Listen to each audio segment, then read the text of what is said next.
doing? Hey, buddy, how are you? Hey, good. I can bring up. So what? This is on. We're not on YouTube now. We're on StreamYard. We're on YouTube, but I got StreamYard, so it's hooked up to my YouTube channel. We're on Adam Goldstein TV. What's up, everybody? Welcome to the after show. This week we get Zach Waldman on here. He's a good friend of mine, and he's a great fucking streamer, hilarious guy. He's a comedian, a magician, and he just came back from Vegas too. I understand, right? I'm always going to Vegas. Yeah. So I was actually watching. I had your show on while I was dicking around getting everything set up. Oh, cool, man. Thanks. I thought you ended that stream. You started the second stream for the after show. Is that how it works? Yeah, so here's what's been happening. So I've been streaming. I've been kind of experimenting with streaming lately, and I started doing the show called the GoldSTREAM. It's similar to what I was doing before, but it's me reacting to stuff in real time, watching videos. Yeah. Oh, thanks, man. I appreciate it. So I was trying to watch. So no, I was just asking because I wanted to. Okay, I'm back on your channel now, just so I could see the chat. You know what I mean? Cool, man. Can you see? Can you see it now? Now I got. Yeah, I didn't realize you were starting a new stream on YouTube. All right, cool. Yeah, man. Yeah, I checked it out. It was cool. Thanks for all the nice words. I appreciate it. Hell yeah, man. I was kind of mentally taking notes about stuff and I was watching the cop video you were showing. Yeah, and I know you're very fond of those body cam type of videos. They are gold. It's content gold, and I feel stupid. I used to do a segment on the show called Fast Food Freakout. So it would just be people, the fucking shake machines broken at McDonald's, and you get a brawl with 16 people. But usually those videos aren't long. The thing about the police videos, some of them kind of run together. They're very similar, but they can go on for very long. It's good content. And it's, you know what I mean? You see some of the craziest shit on those videos. So I've been enjoying doing live streams where part of like a little bit of the fodder for dessert is I'll react to that. And I feel like that's always good content. Hey, happy Tuesday to you, Ari Jane. Yeah, dude. I mean, growing up in the 80s, I loved Cops. And I was all bummed when like the woke mob took Cops off the air. But then I realized, you know what we have on YouTube now is way better than Cops ever was anyway. Oh, fuck yeah. Live PD too. Oh, dude, I watch too much of that shit. Active Self-Protection. You ever watch that guy? No, but I think you might have told me about him in the past. Yeah, he's this. I've annoyed him a couple times, only a couple times over the years, because I do like his channel. But it's this dude that he'll play like different violent encounters and show what you could have done as a self-defender. Like, here was your opportunity for a counter ambush. If you have a 1.5 second draw, then this is your perfect opportunity to counter ambush the perp, that kind of thing. And it's like, he seems like a nice dude. He's not funny. He thinks he's funny. He's not. And there's a lot of that on YouTube too. What's that? I said there's a lot of that on YouTube. I think a lot of people want to be funny, and I gotta include myself in that category where I think some of us would like to be funny. Not everybody can pull it off, though. Hey, you should see my show, Jesus. But I mean, if I can call myself a comedian, anybody can. But do you sell more than 7 tickets, though? Yeah, I could do that. I could sell more than 7 tickets. But this guy, his name is John Correa. He's a big fat fuck, and he lives. I forget where he lives, but the guy is like, super paranoid about his self-defense, and I'm sure he lives in a place where he's at very little risk, and his co-host is this big fat woman, and I'm like, I love all the self-defense tips you guys provide, but let's be honest, the most likely thing that you two need to worry about is heart attack and stroke. Like, that's good. You said that. What did he say? No, I didn't say that. I've wanted to put that in the comments forever. Like, bro, I appreciate the videos, but how about cutting back on the carbs and hitting the gym? Because you're way more likely to die from a heart attack than getting attacked in, whatever town you live in. No, what I annoyed him with was years ago, he was talking about some nonsense martial art he was practicing. And I was goofing on it, and he was getting upset with me. I'm like, just, bro, learn to box, learn to do jujitsu. Stop with this, whatever the nonsense martial art he was practicing. And then eventually, though, I think he did actually start training some jujitsu. So I was like, all right, maybe he finally woke up to that he was practicing a fake martial art for a long time. But yeah, man, the thing about the cops, you know, you might be surprised to hear this, but I was going to become a cop, dude. And I can No, tell you weren't you, really. yeah, and I can In tell you Florida? exactly what's that? In Florida, when you live in Florida? Yeah, I'll tell you exactly when Shit. I kind of figured out that it wasn't for me. Well, there was a couple of things, but um, I was in the Police Explorers, which is a branch of the Boy Scouts. If you've never heard of it, you get No. to actually ride around with the cops. You go for ride-alongs. And I think you had to be like 14 or something was the minimum age to be an explorer, but you had to be at least 16 to ride with the cops. And what you did was you actually went to the real police academy. You know, I grew up in Miami, so in North Miami Beach. So this was the Metro-Dade Police Department, which is now Oh, called Miami-Dade and Police you probably Department. see some shit out there, I'm sure. Oh yeah. Miami-Dade. Oh yeah. Well, but this was also a totally different time because so you went to the real police academy for basically a shortened version of going to the police academy. The main thing they taught you was the codes because when you did a ride along with the cops, you would talk on the radio and they wanted you to be like on point with that. And then and paperwork. And it was like doing an internship with the cops. And you know, once you turn 16, I mean, I drove the car a couple of times and they, you know, you would go on calls and afterwards help them with the paperwork and all that kind of shit. It was like on the job training. And I had friends that were in the Explorers that once you turned 18, you couldn't be in it anymore. It was like 14 to 18, something like that. So from 16 to 18, I rode around with them and was part of it.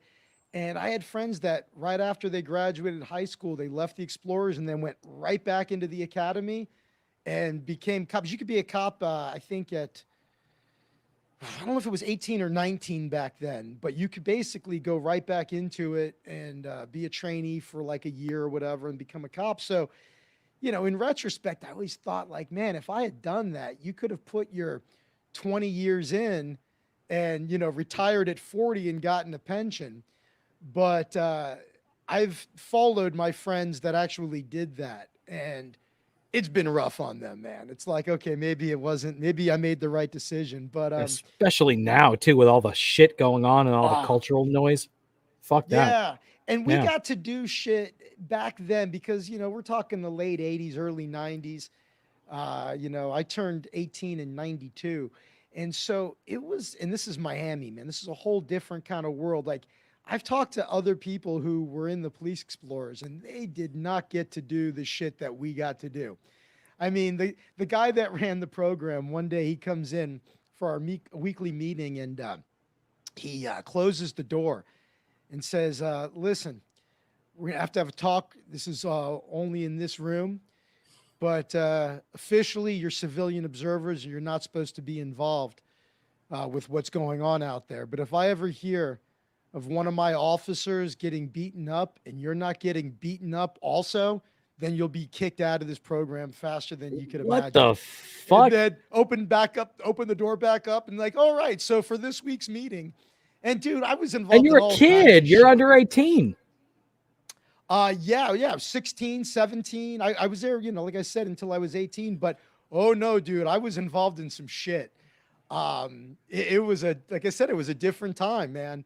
No, the 80s in I Miami. Fuck yeah, dude. Yeah. Yeah, well, this was like this is like, you know, 89, 90, 91, 92. And so, I mean, I got all kinds of stories from that time. But one of the times I realized, you know, like I always think about this, like this was the good indication that I'm a comedian at heart and not a cop, was we used to do these things called field interview reports. And like basically we would drive around and if it was things were slow and let's say you saw a group of I don't know, kind of rough looking teenagers hanging out in the parking Teenagers in lot. quotations, right?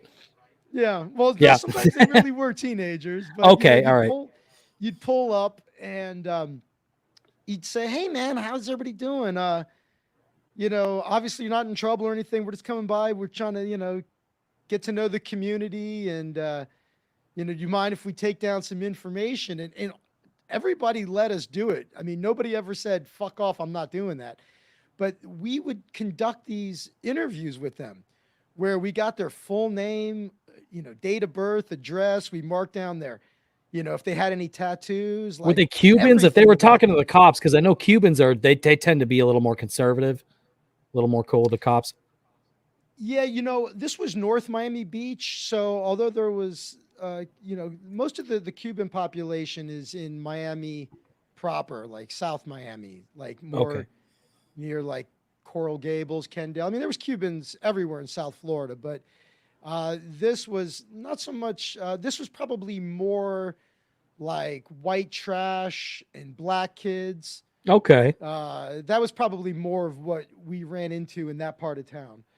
And so, you'd go up to them like a group of these kids or a group of anybody. I mean, we did it with adults too, but it was just kind of this thing like when you had downtime, things were slow, and it's like, hey, they look like a bunch of fucking assholes. Let's go and interview them. And we would just take down all their vitals, everything about them, right?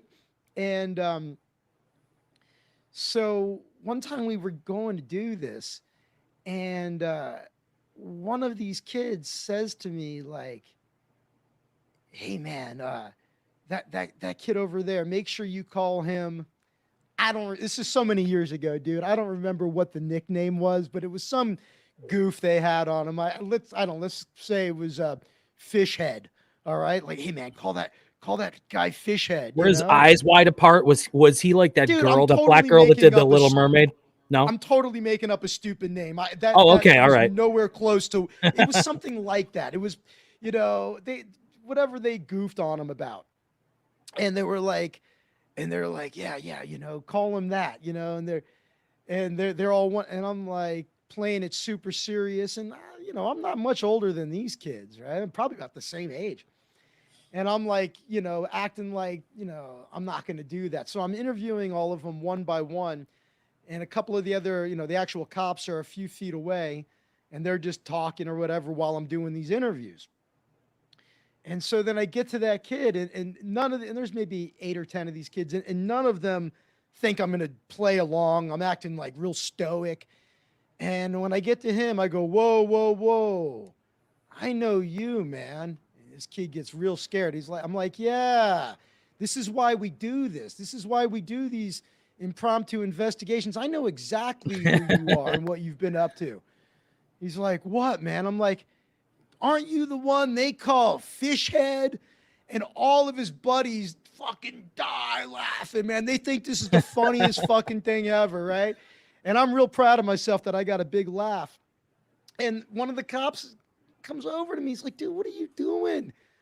Why are you like, he was annoyed with me that I was having a good time, basically, that I was like doing like stand up, right? Yeah. And I was like, yeah, man, I just wanted to have fun. I'm just having fun. Like, isn't that the better way to go? He'd rather you have the shit beat out of you as a minor. These cops sound a well, little unbalanced to me. I wasn't going to get beat up here. I mean, I was with a couple of cops, and they, and again, these weren't like dangerous people. They were just hanging out, and it was like anybody that was hanging out, it was just collecting data, basically. And so, but I always thought about that. I'm like, yeah, man, I'm too much of like, I'm too silly to be a cop. Could you see that happening now, though? Like, do you think that type of program would exist now? Does it exist? Is it still a thing? Oh, dude, I think if you tried to do that now, I think too many people know their rights, or they think they do. They're fucking roadside lawyers. Yeah. No, I think if you walked up to a group of kids and said, "Hey, we just want to talk to you, and what's your name? What's your phone number? What's your date of birth?" Fuck you, pigs. Yeah. Exactly. Right. Yeah. Totally. You watch the body cam videos, Riviera Beach. Riviera Beach. Where's Riviera Beach? That sounds, I don't know Florida as well as you do, but that sounds to me like someone that would be on the East Coast. Is Riviera Beach, is that on A1A kind of like on like the far end of North Miami Beach. I don't know. I've never lived Palm out Beach there. County. Oh, no, Palm no, Beach no. County. Harry, do you live in that area? Are you from Florida? Because I'm not from Florida. I spent some time down in Jacksonville a couple of years ago, but I was gonna say, you know who your and my good friend actually moved down there, I guess. I guess he left LA and he's moving to Florida. Stuttering dipshit? Yeah. And he No, docks I never himself. patrolled in Palm Beach. I was in North Miami Beach with Metro-Dade Police Department. It was the intercoastal station that was right on Biscayne Boulevard. And just like a little, been so many years since I've lived there, like north of, I guess that would have been 163rd Street, I think. It's funny about stuttering dipshit is, he gets so upset with us goofing on him. Meanwhile, when sometimes I got to admit, sometimes I feel bad for him. Oh, me too. I do. When you think about it, his whole career was being the butt of jokes. I mean, when he worked for Howard, it wasn't like Howard was nice to him. You know what I mean? Howard just used him and goofed on him, and pretty much the same way he does with Baba Booey. It's like, and then I think those bits were good though. The fucking Stuttering John getting yelled at in the office was pretty. I do sometimes. Every now and then, I like to relive one of those. Oh, bro! I mean, old Howard Stern, what was the best ever. Look, you can't take away that Howard is the greatest of all time. He's the GOAT. It's just really sad that he's a former shell of himself. That show. I mean, it used to be every day you would listen and your head would explode. When Billy West was doing his Marge Schott impression, oh my God, dude. We were just gut laughing. It really was another world back then. It's almost kind of like the same way, like Howard was so awesome back then. The way it was awesome going to Blockbuster. And it's funny because I wasn't a huge Howard fan, but I remember in like around 2005, around the time when he was about to go off of terrestrial, I graduated high school, so I didn't have classes at 6 a.m. I had no fucking earthly reason to be up that early, so I didn't listen to Howard as much. I came into the Opie and Anthony stuff later because I had a friend that kind of turned me onto them. So I think honestly, I felt like they were a much more entertaining show. But I mean, Howard, he definitely paved the way. He was absolutely a trailblazer. He did shit that nobody else did. And it was, it's just even now, like I do enjoy listening sometimes to the old bits. I feel like some of the like the Office and the hallway bits don't hold up, but the stuff with John getting yelled at, it's just fucking classic. It really is. Whenever he's yelling at anybody, it was great. And, but I still listen to the show, but like, I remember when he was popular, there were people that used to hate listen to him. He'd be like, if you don't like me, turn the channel. And he's like, people love to hate listen to me. Now I'm one of those guys. I listen to him because I just can't believe the leftist nonsense that comes out of his throat, his mouth. It's like, dude, what happened to you? You went from punk rock to just such an establishment pussy. It's just unbelievable. Do you see the trajectory? He's never going back to that studio. He's gotten way too comfortable just doing the show from his house. Oh, absolutely. I was wondering, do you see the trajectory of Howard, the way he's gone woke, and he's kind of, in a way, these woke people, they're not rebels. I mean, they toe the line. They just parrot corporate media talking points and stuff like that. I mean, your views are aligned with corporate America now. It's so funny after all these years where all these liberal people were all about fuck corporate America, fuck the system, and now they are the system. What I want to know is, do you think do you think a lot of liberals have kind of taken that trajectory too, or do you think that's something that's unique to Howard, unique to him?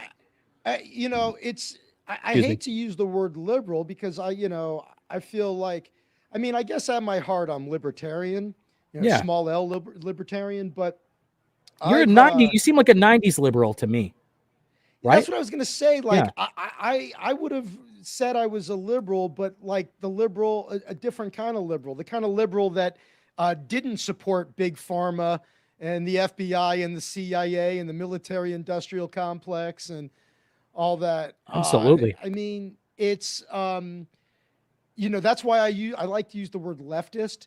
But, we really are also living in a time where language is so delicate. Sometimes people even use the word woke to mean different things. Like the way you're using it is the way I use it. Just talking about, but it used to mean kind of like, it used to be something like Eddie Bravo would have been, right? He would have been like, like it would have been the conspiracy people would be like, yeah, we're woke. Like we've woken up to the truth about, Right. all of this stuff. But it then it evolved, and now woke is like all of these fucking leftists that don't think anything is funny. The most intolerant people. Liberals used to be tolerant, like, hey man, live and let live. Now they're the most intolerant people on the planet. It's and look, it's crazy. Like the right people who are on the right now seem to be like a lot more fun than the people on the left. They're the ones that absolutely, yeah. I was watching Crowder had on a couple of episodes. Sorry, I think I finally got out that whatever fucking phlegm was in there. Oh no, man, I'm the Crowder same way, dude. The fucking vapes, man, they've been killing me. They're fucking killing me from the inside. Awful. Yeah, they're pretty great though. No, yeah. But Crowder had on Nick DiPaolo, Jim Brewer, and Brian Callen all on like a couple of episodes, and with all of them hanging out. And fuck, why did I bring this up? Oh no, that's good, man. Because I know what it was, because Nick DiPaolo was talking about jokes he made about abortion.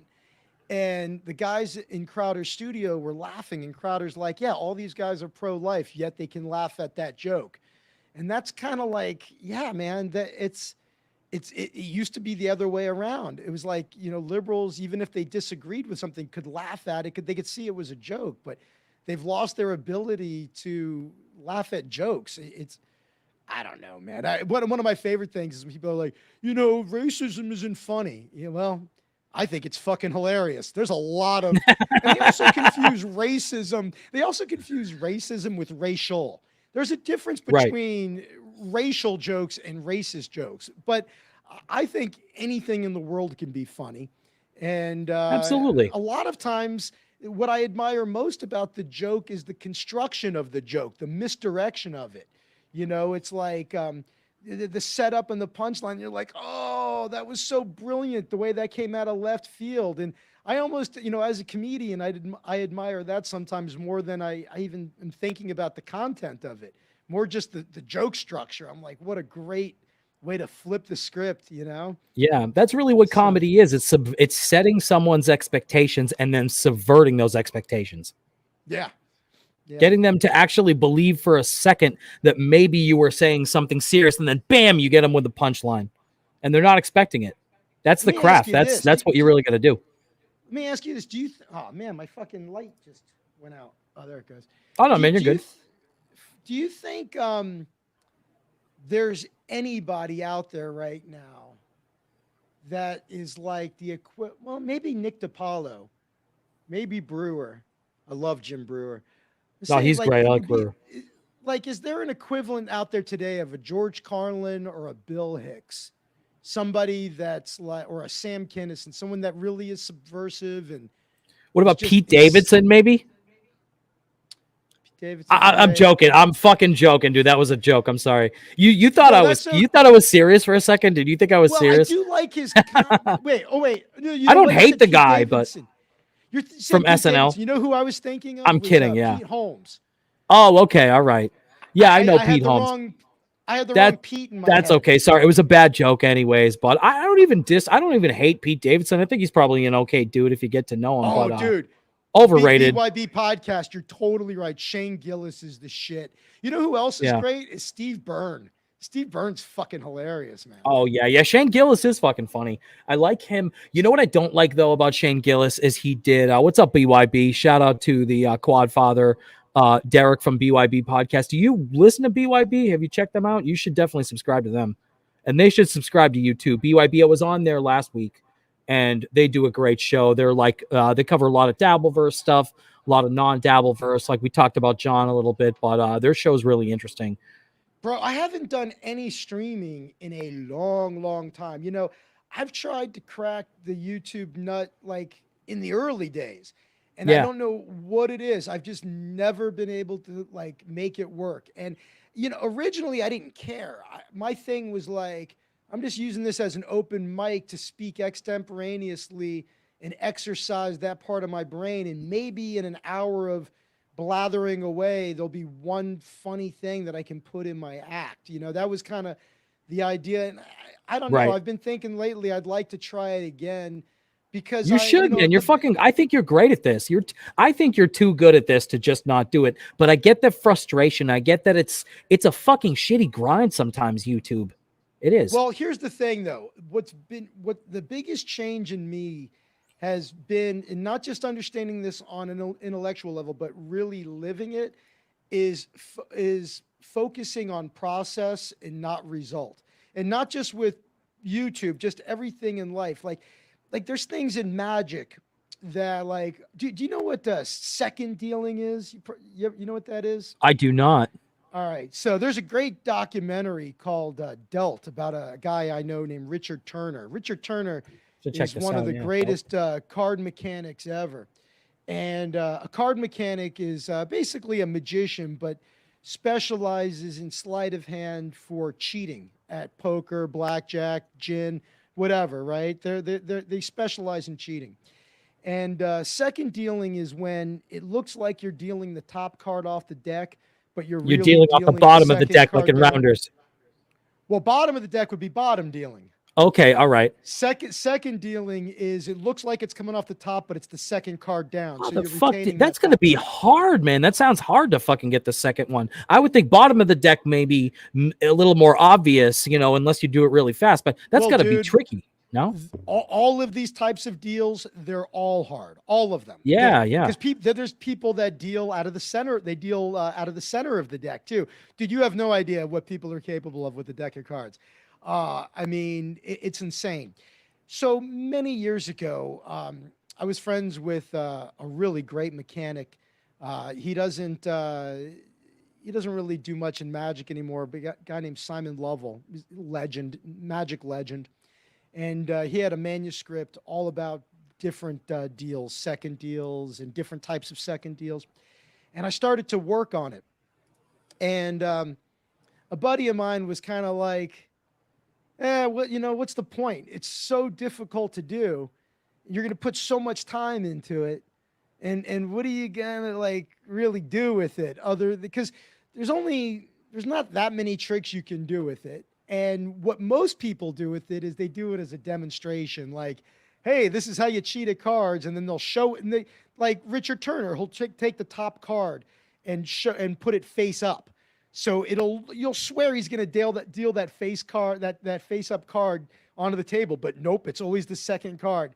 And it's really, really impressive. But that's like one of the only things people use it for, is to just kind of show off their skill as maybe a gambling demo. So it's like a bar trick kind of.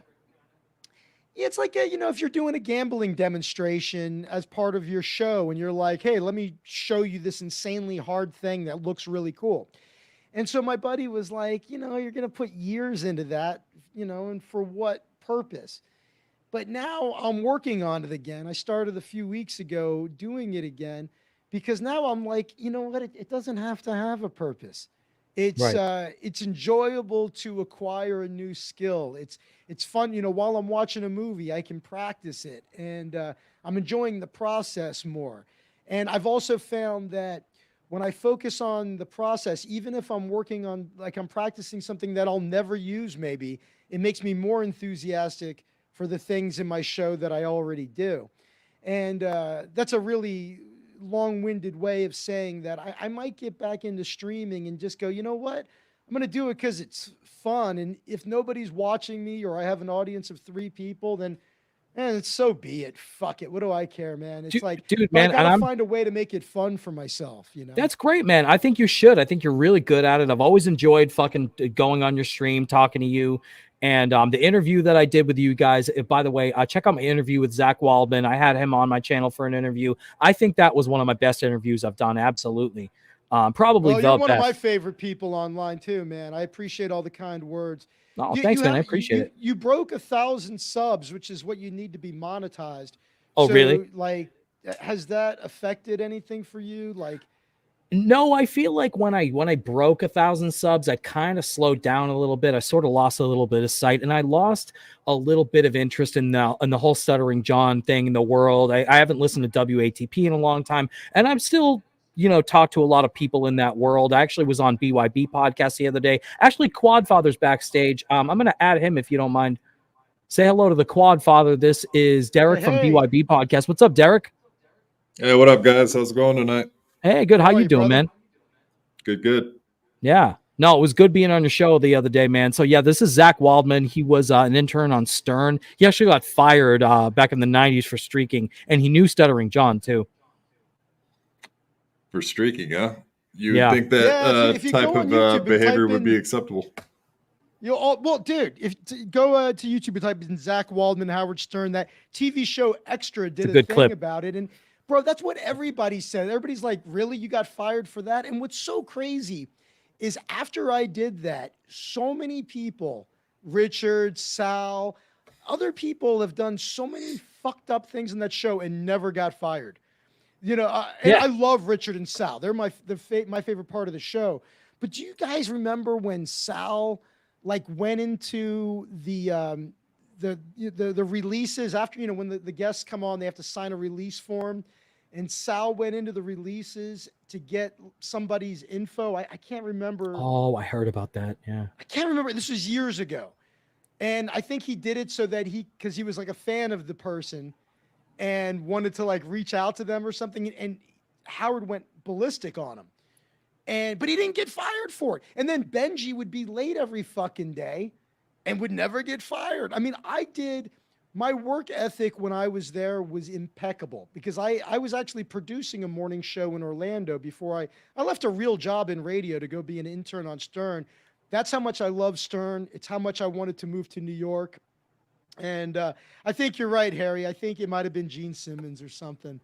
And oh, yes, I think I remember hearing about that. And he's high up. I think Gene Simmons is big. And it's funny, my buddy Lou, who's also a magician, he's performed for Gene and his family a few times and actually hung out with Gene and the family and played a game with all of them for a couple of hours. It's pretty cool. I know a lot of people that would be super jealous of that. But my point is I streaked the show to be funny, but aside from that, I was never fucking late. And I worked more hours than I was, supposed to. My work ethic was insane and my work was perfect, but none of it mattered. They fucking booted me for that. You're not the only person to be naked on that show either. How many fucking naked chicks have they had up there? Isn't that the same thing? I think I was the first naked guy, but he probably did me a favor in retrospect. It's I have my own career with all the freedom in the world, living in Santa Monica with beautiful weather, as opposed to having to wake up at 4 a.m. every day and working in an environment where you never know, when there's no loyalty anyway. You see the way he's treated so many of his past employees. I mean, it's not like he treated Scott Salem great, right? No, dude. For everything, if what I hear is true, it sounds like he treated all these guys like shit. So. I've heard those stories, and I know that John says that he treated him like shit. I know that's one of the points that John likes to kind of rake Howard over that kind of stuff. But yeah, no, I definitely agree. I feel like Scott was a soldier, he was good for the show, and they didn't seem like they treated people that great. You know what kills me about Stern? I mean, there's a lot of things, but one of them is whenever he complains about spending money. It's bro, could you live up to the stereotype of being a cheap Jew anymore? Yeah. It's unbelievable. The guy is so rich, and he'll go on and on about nonsense about how, this thing was $500. I'm like, what the fuck is $500 to you, dude? He was talking to, I think it was a gift he got for Gary, a bottle of booze that had something engraved on it or something. And he was like, yeah, that was incredibly expensive. And how much was it? It was it was $800. I'm like, really, Howard? That was that's crazy expensive to you? A guy that's worth, I don't know, $500 million, whatever it is. I mean, even the rich people fucking think he's out of touch. I mean, he talked about how much money he's spending on his daughter's wedding. I'm like, bro, why are you even thinking about what it's costing? If it cost $10 million, would you even notice it? Like, what about it'd be like us losing a dollar bill? Yeah. What was that? It'd be like us losing a dollar bill. Yeah. Yeah. Shit. If I lost $1, that'd be like 1/10 of my net worth. Yeah. Right. Yeah. So I was going to say, Derek, so how was the show tonight? I was kind of popping in and out. Who did you have on? You had Little Emmy on there? Yeah. We didn't have a guest, but whatever. It was a rocking show. A lot of good topics. Man. A lot of fun. Yeah, it's a good show. Definitely, Zach, check out BYB Podcast. You guys are definitely killing it. You're doing a good job. I remember watching your interview. Yeah, I remember watching your interview with Aaron Imholt. Zach, are you familiar with Steel Toe Morning Show? You ever watch them at all? No. I think that's how I learned about you guys, BYB. It's funny how the algorithm kind of brings everybody together. And Zach, I think the reason why I learned about you was from Stuttering John, because you did that Stuttering John video. And Stuttering John, he brought so many people fucking together. Sorry, man, didn't mean to step on you. No, that's okay. That's ironic, right? All the people that have become friends because he's such a douche. Yeah, that was one of the few videos that I had that was like pretty successful and well received. It's like that was like the one time. I did have one other one that I took down. I just didn't want to deal with it. Was I did a thing defending Chris D'Elia, and that got a lot of views. Oh, I imagine you got a lot of shit for that. Yeah, he's not very popular. I feel like in our circle of the internet, he's kind of a pariah. You don't hear about him anymore at all, do you? No, I think he's kind of taking a step back like Louis C.K. did. Like he just wants to be out of the limelight and hoping that it'll just like cure itself. I think he's just he's eyeing towards the future. I love Louis, and I think he was railroaded, and all of that was bullshit. And I love that he continues to put out great specials. Louis the bomb. Yeah, no, he's great. It's funny. Do you think him so much? I'd let him jerk off in front of me. Do you think that what's happened to Louis though? Do you think that's diminished him? Do you think that's affected his confidence at all? Think that's affected his comedy? No, what I loved about his last couple of specials was that it was just jokes, man. It was like he didn't turn into a preacher.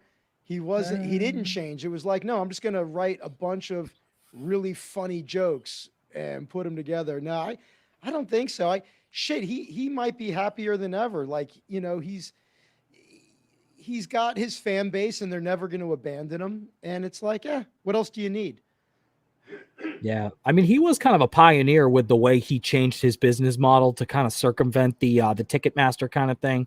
I think in a lot of ways that was a huge, I mean, think about how much that probably helped him out. If you do that before you get canceled and then after, you know what I'm saying? If he didn't kind of set that up, if he didn't try to do that, probably would have been a lot harder for him to come back. No, if he, the way most people are relying on big platforms to be able to, you know what I mean? If he had been relying on YouTube, like he could have just got kicked off, or if it had, everything he had done had been tied up in all the corporate studio bullshit.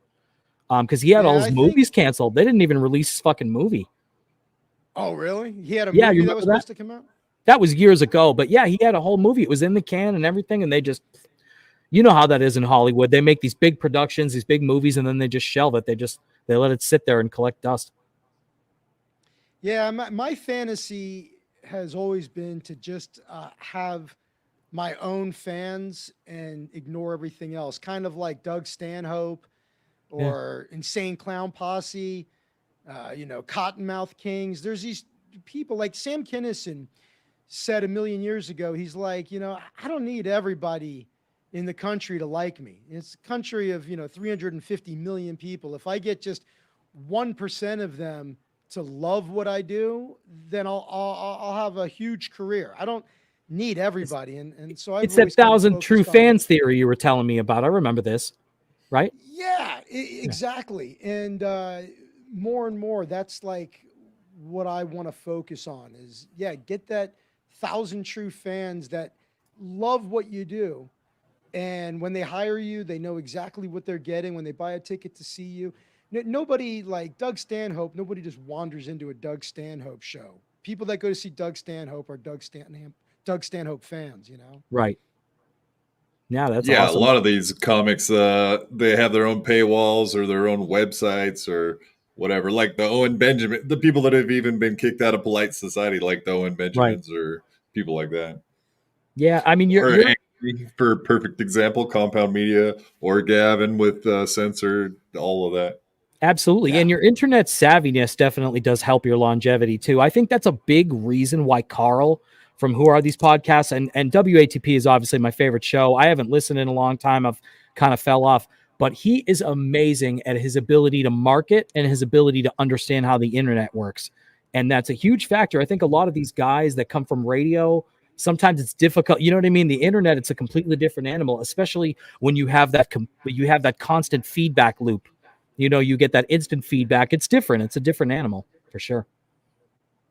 You were talking about Chad Zumach earlier. Did I ever tell you my story with him? No, do tell. Another fucking douchebag. Yeah. Fuck yeah. You know, I'm friends with Sam Tripoli. I've known Sam for a long time. Yeah, I like Sam. I love Sam. What's that? Broken Simulation, Tinfoil Hats, fucking great shows, man.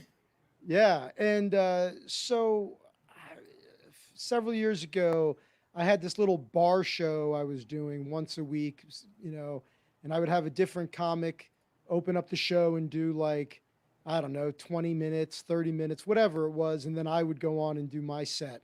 And I was trying to make it like a weekly thing, trying to build it up. And Sam was going to do it. And the day of, he calls me. He's like, bro, I'm so sorry, but I got tickets to some sporting event. I forget what it was. And he's like, so I can't make it tonight. I'm like, dude, I'm selling tickets based on you being there. You know, you're a lot more famous than I am, you know? And he's like, but I got you covered. He's like, I contacted Chad Zumach and oh boy. Did you know who he was? Like, were you familiar with Chad? I didn't know anything about him. I never heard of him. I didn't know anything about this guy. And he's like, no, man, he's a pretty well-known comic and he's great. And he'll kill for you. I was like, all right. So Chad comes to the bar where I was doing this show in this back room. And I said, hey, man, I really appreciate you doing this. I said, you know, I looked into you. I don't know how I didn't know your name. Like, yeah, you've done a lot of cool shit. And I really appreciate it. He's like, no, man, I was supposed to have a spot, I think at the Ha Ha Cafe. I forget where it was. And he's like, and I got bumped. So this is perfect. So I was like, yeah, man. I said, I can, I said, I'll pay you, you know, whatever I can based on how many tickets I end up selling by the end of the night. And, you know, go ahead and I talked to the manager and you're all set to be comped for a meal and a drink. So, you know, order a meal and grab a drink. Nice. That was it. You know, you can have one beer and a hamburger, basically. Right? This is like a sports bar. And so I said, hey, man, you know, you've never seen me before. And I'm just trying to, you know, do more, you know, get to know people better. And I'd really appreciate it if after your set, you hung out and watched me so that you know I'm funny, you know I do a good job, and then maybe you could reciprocate at some point and give me a spot somewhere. You know, that's kind of why I'm doing this, trying to network. He's like, yeah, man, no problem. So he does a set, and I got to tell you, he was fucking hilarious. He was great. He killed. He was really, really funny. And then after his set, he completely left. He didn't hang around at all, like he said he would. And then the manager comes up to me and says, hey, man, that comic ran up a huge fucking bill. What? This is Stuttering John-esque. Yeah. Yeah, he had a burger and fries, and then he had like, I don't know. Fucking scumbag. 8 Tito's or some shit. 8? Something. It was some absurd number of drinks, and it was like all Tito's. It was all expensive. And you know how LA prices are, you know, it's fucking $20 a drink. And fuck. I'm so glad I don't live out there. So my manager, and by the way, I've known this manager. I worked at this particular place. I used to do magic there every Friday night, separate from this show. And I'd been there, total, I ended up working there 18 years. So this guy was a good friend. And he's like, man, I feel really bad. He's like, but I can't comp this whole fucking bill. I said, I wouldn't ask you to. He's like, he goes, bro, I'm going to comp the meal and I'll comp an extra drink, but you got to pay for the rest of it, man. You got stuck with the fucking Chad Zumach bill. Oh, that's fucking. Yeah. So I said, no problem. So I paid the bill and it was like, I don't remember how much it was. Probably a couple $100. Are you kidding me? You're a fucking good dude. Yeah, this is LA. This isn't just. It might not have been 200. It might have been like 130, 150. I don't know. I just remember at the time it was fucking, it felt like 200. Still, that's fucking insane. And so, what I did was, what I was going to pay him for the night, I just took it out of that. And I sent him a message like, bro, here's $20. I would have given you more, but you fucking stuck me with the bill. That's such fucking white trash behavior. That's shitty. Yeah. And then I watched, the downfall of Zumach as he got busted with his credit card thieving and not to mention becoming a fucking full-blown lol cow too. What was that? Becoming a full-blown lol cow. He was covered on Steel Toe Morning Show. A lot of these shows fucking dragged him. He became like a Stuttering John-esque kind of figure.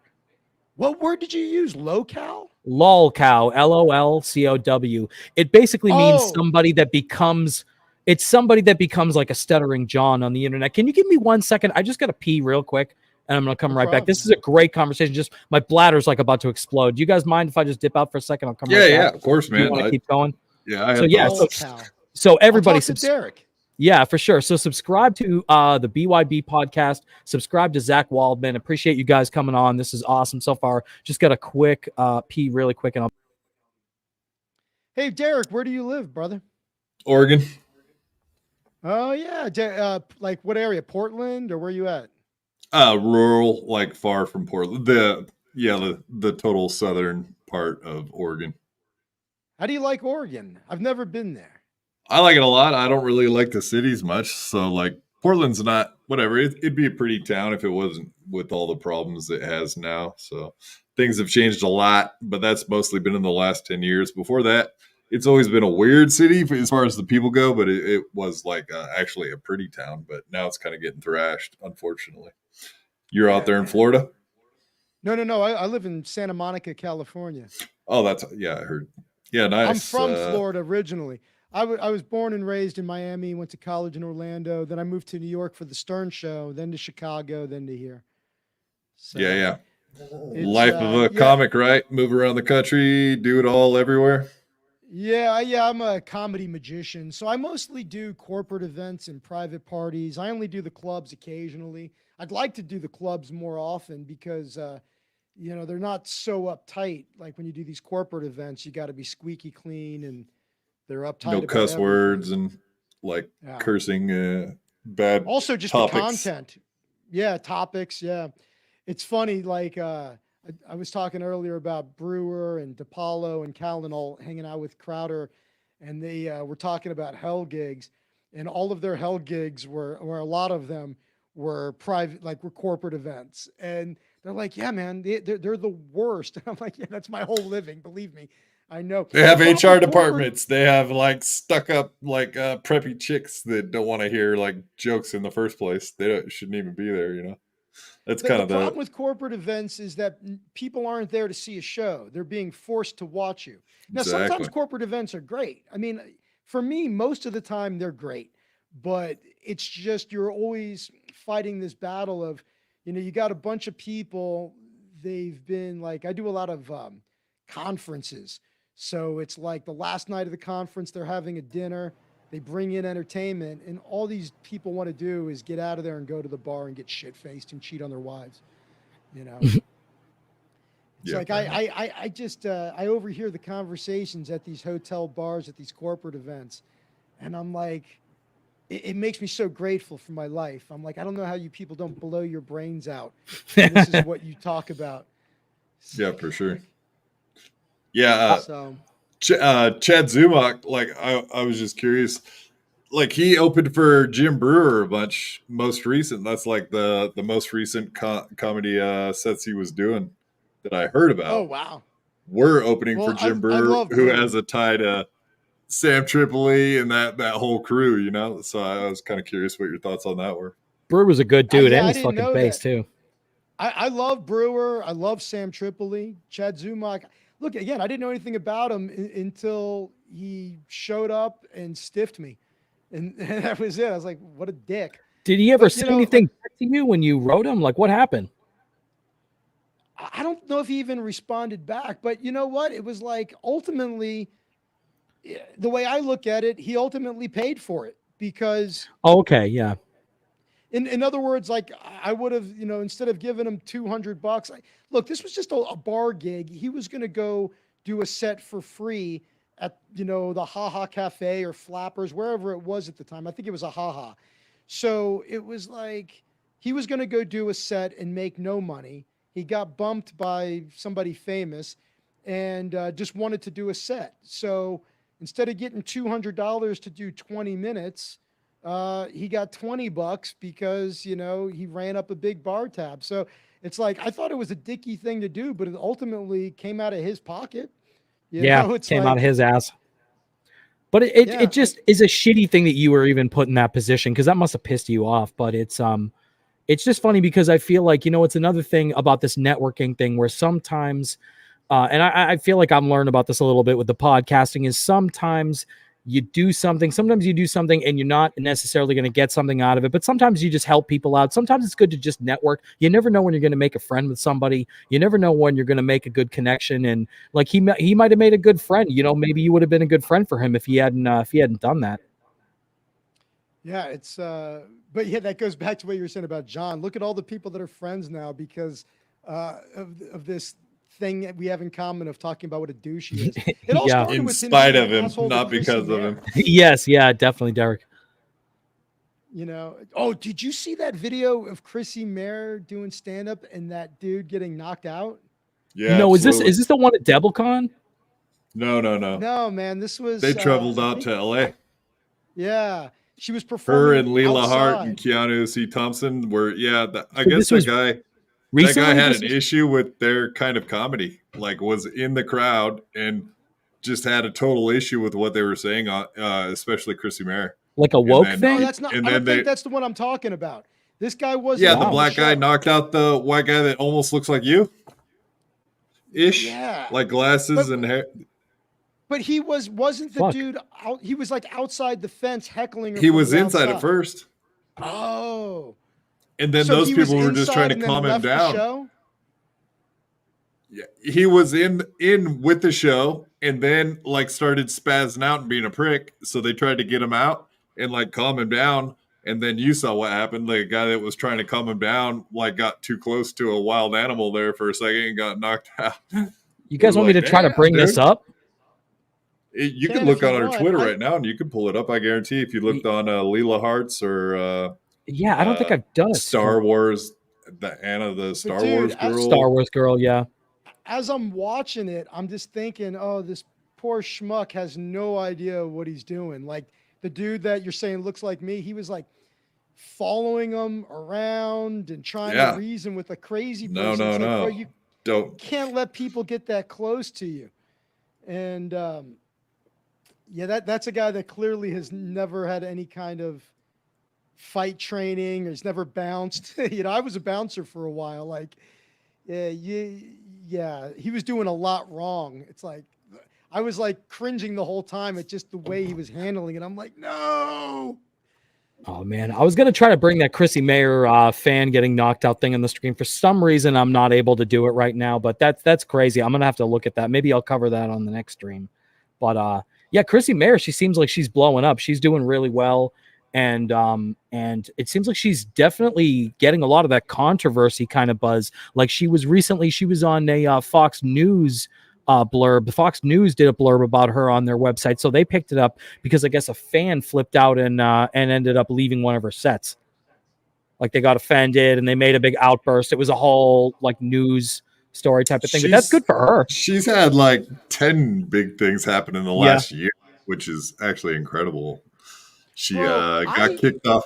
She had to change her pants on a flight. She's been on Alex Jones a bunch. She's been on the Gutfeld show like 3-4 times. Quite a bit, man. She's actually getting up there. Yeah. You're talking about an offended fan. I've never once in my life been offended by a joke. It's never happened. Yeah. Like, I don't know. It's like, I just don't care. Like, who are these people that can't handle something they don't like? It's so weird how fragile people have become. Well, have you had anybody walk out of one of your sets, Zach? Have you, like, at a corporate event or anything? Really? What kind of jokes? Corporate event. Not at a corporate event. I mean, Jesus, over the years, I've had. Oh, that's probably more tame, the corporate stuff. I'm sure you're playing to a much more, it's. I'm sure you have a more safe. You have a different type of set that you do for a corporate event. Yeah, absolutely. And I haven't had anybody walk out or like confront me in a long time. It happened more when I was new. When I was brand new, like I was an open micer. I mean, I was out of my fucking mind. So I definitely had crazy things happen. Like, cause I was crazy and I just thought, anything goes. But so I definitely had some shit. One time, like I was doing an open mic in Chicago.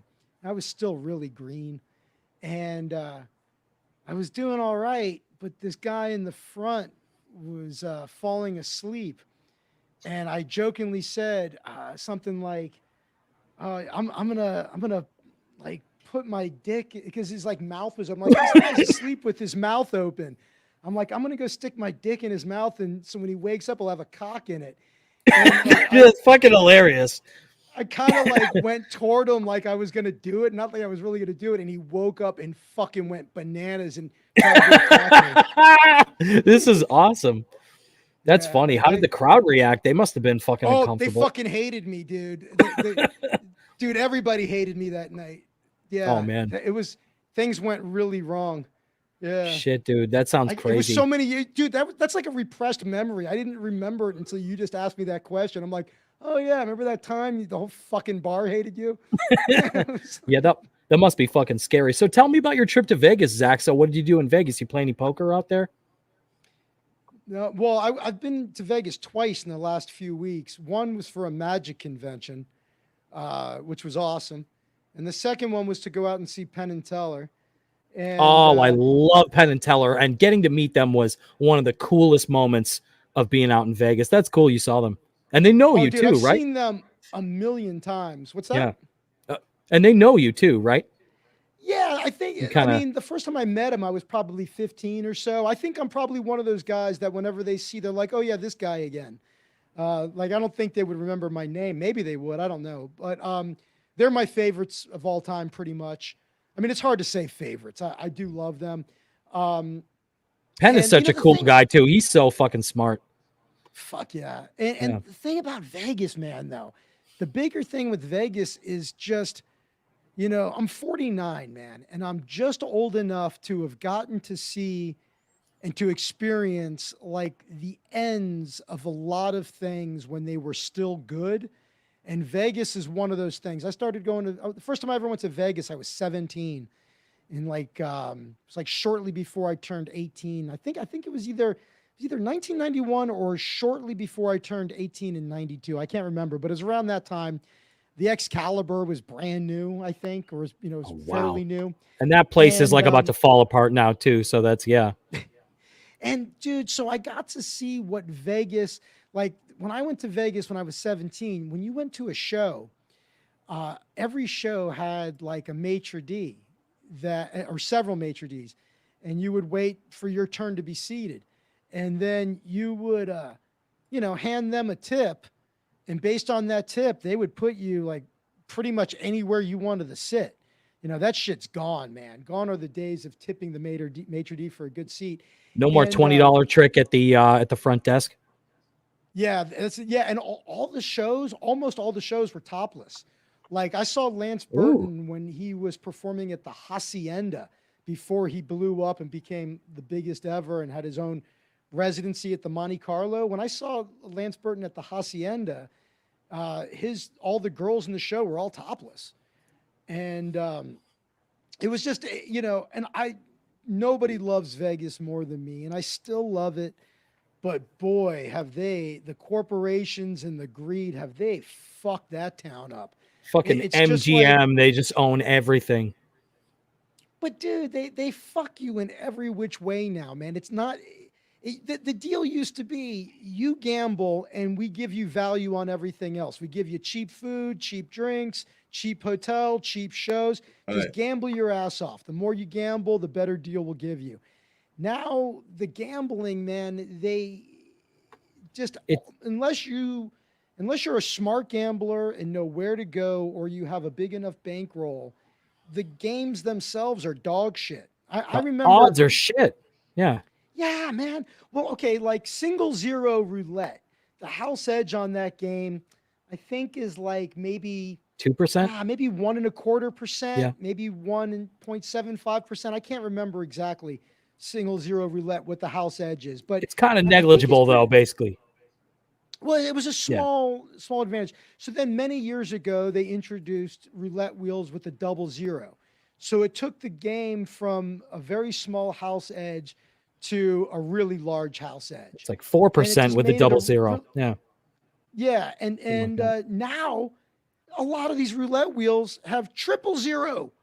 It's like, why don't you No, they don't. Your wallet? Dude, I swear to God. And then, fuck that.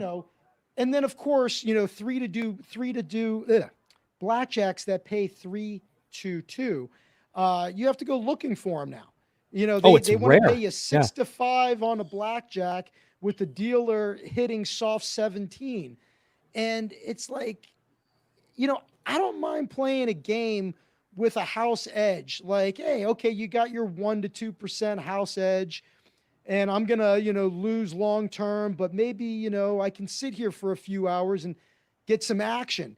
Now it's not like that, man. You sit down, your money just evaporates if you're stupid enough to play those games. And I do blame the consumers because they're just not educated gamblers. We lost Derek. Sorry, I'm listening, but I guess Derek dipped out. If he wants, I'll send him if he clicks the link again, he can come back. Sorry, I didn't mean to interrupt you, bro, but I noticed that Derek dropped out. Too. Yeah, I'm with you, Jared. Missing the coins coming out of the slots, the plastic buckets, all that shit. I remember the first time I ever went to a casino was Foxwoods in 2007. I had just turned 21, and it was really, I got to add, what's up? Welcome back, Derek. Yeah. Don't forget, guys, subscribe to the BYB podcast. I was on there the other day. Really appreciate you guys having me on. It was a great episode. Yeah, your audio okay? Yeah, I think everything's all right, right? I can't hear your audio, Derek. Hold on, I'll fix it. No problem. You can hear him? Yeah, I'm having trouble. Yeah, I hear him fine. Hey, by the way, how do I sound? Because you sound great, man. And you've got a good audio setup. In the past, the one thing I would say about your audio, and it's not a big deal, but maybe like a little bit of gain on your voice, but it sounds fine. It's not a problem. But if there's any one thing I could nitpick, but Derek, can you try talking again? Yeah, can you hear me now? You might have to come back. Try leaving and coming back because it's just I just can't hear his audio. Hey, should I turn up my mic a little? Is that what you're saying? No, I think you sound perfect. In the past though, one thing I would say is you whatever your amp setup is, in the past I think you might have had a lot of gain on it, but it sounds really good tonight. I mean, it sounds good anyways. By the way, shout out a different audio interface now. It's actually a real cheap one, but it's one of the reasons I was asking. It sounds nice, man, dude. I like it. Yeah. Bro, but Vegas, the fucking resort fees, the parking fees, they charge you to park almost everywhere now. Oh, it's insane. They shouldn't fucking charge shit. Prices are like LA drink prices, $25 for an old fashioned. It's like, that's crazy. It's $25. Derek, is your audio okay now? Can you test it out? You tell me. I still can't hear you. Zach, can you hear him? Yeah, I don't know why I can't hear him. I heard you before. Fine. Yeah, that's weird, man. Edit mic settings. I can edit your mic settings, cancellation, reduce background noise. Do you have like a multi-output device, Derek? No, because I think there was a little bit of issue with Zach's audio. He tweaked it and it worked fine. I don't know why it's not working now. You were working fine before, bro. I'm sorry. You got that cocksucking StreamYard logos on top of my logo. Yeah, I'm sorry about that, dude. I don't. Can I reorient you the order of you guys? I don't care. Oh, there you go. Because I know Derek doesn't have a logo. How's that so work? yeah, I'm still having a problem hearing you, Derek. Oh, that's okay. No, and I'm new to StreamYard. Usually, I don't like to use StreamYard because of the problems. Derek, do you want to try to leave and come back again? It's up to you, man. If you want to, I just can't hear you. Can you hear Derek, Zach? Yeah. You can hear him okay? Fine. I don't know why Derek's the fuck I can't hear you. Is awesome. Yeah, that is a cool background. What do you got? You got like a whole like light setup thing going? Yeah, that's just the wall behind me with lights on it. Yeah, I like your setup too, Zach. You got a good one. And I like the audio. It sounds good. Whatever your new audio interface, I think it sounds a little bit better anti-distortion wise. Wanted to say shout out to Chad T.I. in the chat. I was going to give you a shout out earlier. I didn't want to interrupt anybody, but yeah, Chad T.I. is definitely a good dude, good egg. He actually has a channel too, so go follow him, Chad T.I. He does walking videos. He walks around in Waikiki. Whereas at Honolulu, he lives there, so he does a lot. That's pretty cool, man. Imagine. Maybe not now with the whole Maui fires and shit, but that's crazy. But yeah, streams. Derek, I still can't. Let me try to see. Can you try leaving and coming back again? Yeah. I'm sorry. I for whatever reason happens. I can't hear you, but. Yeah, I mean, I hear him fine. Everybody in the chat hears him, so maybe it's maybe if I leave, it's an Adam issue. It could be on my end. So if he comes back, I'll try to leave. Maybe I'll leave and come back. Yeah, everybody on the stream saying they can hear him fine. So, yeah, I was going to say another thing that Chad T.I. said while we're waiting for Derek to come back is Chrissy isn't that edgy. And I know Chrissy Mayer, she does have her detractors on YouTube. I know Kevin Brennan doesn't like her. I know that she obviously didn't get along with Chad doesn't like anybody. No, he really fucking doesn't. And I got to admit, that's one of the reasons why I stopped listening to WATP is when Stuttering John went away. It sort of became like the Chad Zumach variety hour. And I'm not one of these people that hates Chad. Like I did some content goofing on him. A lot of the WATP people don't like him, but really the problem hate I had is a strong word. There's not too many people I hate. I would say the only people there's a few people I hate specifically, but in general, it's people who drive slow in the left-hand lane. They should all die. Yeah. What's up, Derek? They're the worst. Can you talk for a second? Let me see if I can hear you. Yeah, is it working for you? I still can't hear you, man. Hold on one second. Let me try to leave and come back. I'm going to leave and come back, and that might fix the problem. We're going to try it all tonight, sons of bitches. Yeah. That's right. I think it's an Adam issue because me and everybody else can hear you fine. Yeah. Yeah, I don't know what that is. I've never actually seen where the host couldn't hear someone, but everyone else on the panel could. That's a new one. Hey, Derek, what is your show about? And do you stream it live on YouTube and what's kind of the theme? It's a actual shit show. Like we cover like all kinds of weird topics. We'll do news, but we like to dabble verse, comedy. So it's pretty much like just a shotgun blast to the wall, like a little bit of everything. But whatever. We got Stevie Lou on there. We got some other, comedians, people that like to be part of comedy. So, how many subscribers do you have? Oh, we only got like 350 right now. Yeah. So, I mean, I haven't cracked 1,000. I've got like 600 and something. So, but yeah, man, I might get back into it. Maybe between me, you, and Adam, if we form our own kind of coalition, maybe together we can get some kind of momentum going. I really would. Hell yeah, man. Back into it. Yeah, man. I'd definitely be down to doing shows with you, man. I definitely want to have you on the after show more. I'm sorry, it's been a little bit of a technical learning curve for me, anyways. But like right now, you can see I'm trying to fucking figure out how the fuck to put my virtual background back. I tried doing that. I might have to let me try actually leaving and coming back. I don't know if I'll be able to come back. Hold on, let me try to. I want to leave without fucking up the stream. You know what I mean? Right. So let me leave studio. I'm gonna come right back. This is hilarious that the host is the one that's. I know, dude. And this is why I'm afraid. I'm so scared of fucking live streaming because I'm always worried that I'm gonna fuck it up, and then I do all this prep. I try to like test everything out, and then as soon as I go live, it just fucks me every fucking time. But it's cool. It is what it is. So I'm gonna just copy my invite so that I have it in case I get locked out of here. So let me leave studio. I'll be right back. Hey, Chad, you're right. There's a lot of people are just passing through. They don't really care. They just shove their money, on whatever table in whatever machine. I don't know, man. I'm a hardcore gambler, and I don't know. It just irks me when I see such stupidity. When I see people just torching their money, it's like if they were smarter, they wouldn't be, supporting these bad bets, and maybe we wouldn't have all these bad bets, But if people boycotted the casinos and all the bullshit, Derek, I can hear you now. Can you talk for a second? Okay. Yeah. Fuck no, it's man. Like figured it's it like out. Sorry. The movie Casino, right? At the end, this was what 30 years ago. At the end of the casino, he's like, corporate, and it's like Disneyland for adults.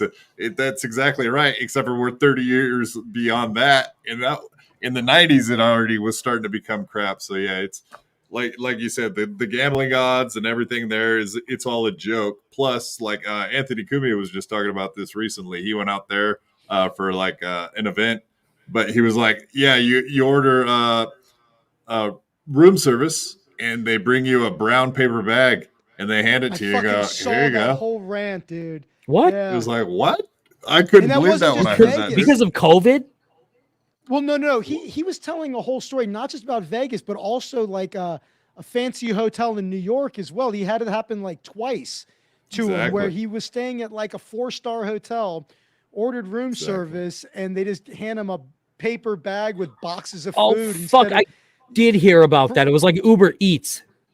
Yeah, instead of like bringing in like, the tray and setting everything up, and you have silverware and here's a bag. It's just, there's like no fucking service. It's there's just they used COVID to trick us into doing that, and then they haven't relented. So now they're like, oh, hey, we're only saving billions of dollars a year, so we'll just keep these. All they ever do is take things and never give them away. This goes back to 9/11 with the Patriot Act and them taking away all of these rights. And it's like, once they take those rights away, they don't give them back. They were like, the Patriot Act was supposed to expire, and that should have been the end of it. But nope, I think it was. No, they sign it. They sign it every year. The reauthorization once a year. They sign it. And like, we live in a country full of people that I honestly think people are just too busy to be well informed. People are working their asses off. They don't like, I've got all day to sit on Twitter and, watch random people get the shit kicked out of them. And like, watch all these, but like most people I know, man, they don't have that many hours in the day to see what's going on. All they know is what they hear from their leftist buddies or what they see on, MSNBC or Fox or CNN. They're reading just the headlines. They're getting the gist of it. So I don't necessarily fault people, but at the same time, I think if we don't all get together and have some kind of a revolution in this country, we really are going to just watch the fall of Rome right before our eyes. And I don't know if it'll be after we're all dead or if it's going to be in the next like 6 months. I don't know. So Zach Waldman, you've heard it right here. Zach Waldman, not a fan of the status quo. I mean, it's crazy. You think about how rapidly things have really declined and just gotten to the point where it's just absurd. Everything is just so fucking absurd now. By the way, shout out to Welsh Salty in the chat. This guy was watching me live stream the other day. I fucking did a makeup stream in the middle of the week, not to change the subject, but I fucking streamed for 5 fucking hours, and this guy was hanging out in the chat, so that was pretty cool. But that's pretty cool. Yeah, I went back to the Stuttering John shit, not to bring it back to him, but I hadn't covered Stuttering John in a fucking long time. I ended up doing 5 hours the other day. It was like, holy shit. Did you see that? Did you see John on Zach? I'm sorry, on Jake Hudson the other day, Derek? No? Some of it. Yeah. I didn't watch the entire thing. Do you know who Jake Hudson is, Zach? No.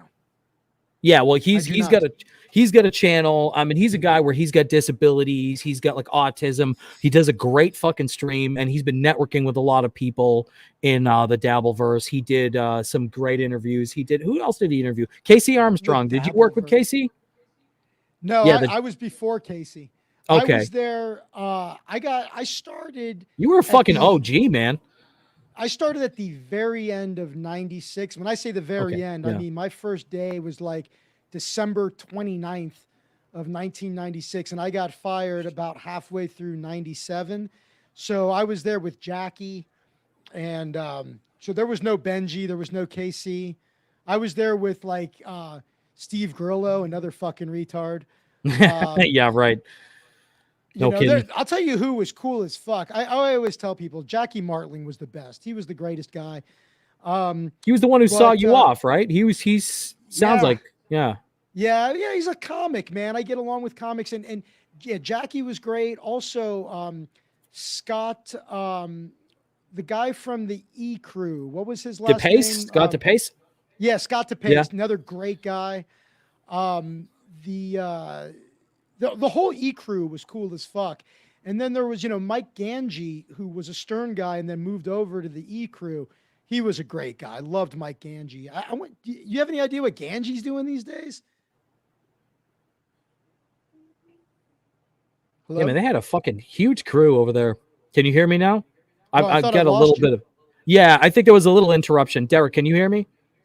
Yeah, absolutely. Oh, cool. Okay, yeah, there was a little hiccup there. I did see it, and it was definitely on my end, so that might print on the stream a little bit. But yeah, dude, no, that's fucking amazing. I can't imagine, like, they must have had a big crew over there even when you were over there before everything blew up. Do you have any idea? Have you ever seen a report like on Mike Ganji and what he's doing with his career? No, is he streaming? No. He was maybe that's when we cut out. I was saying Ganji was a Stern guy, but then moved over to the E Crew, and after the E Crew was, booted out, it was when it was no longer a thing. I was just curious. Ganji's still in entertainment, Jared says. He probably is. He was a really smart guy, really good dude. I'll tell you a funny Ganji story. I don't think this aired on the E channel. I'm not positive. What's his face from oh Jesus Christ, Perry Farrell.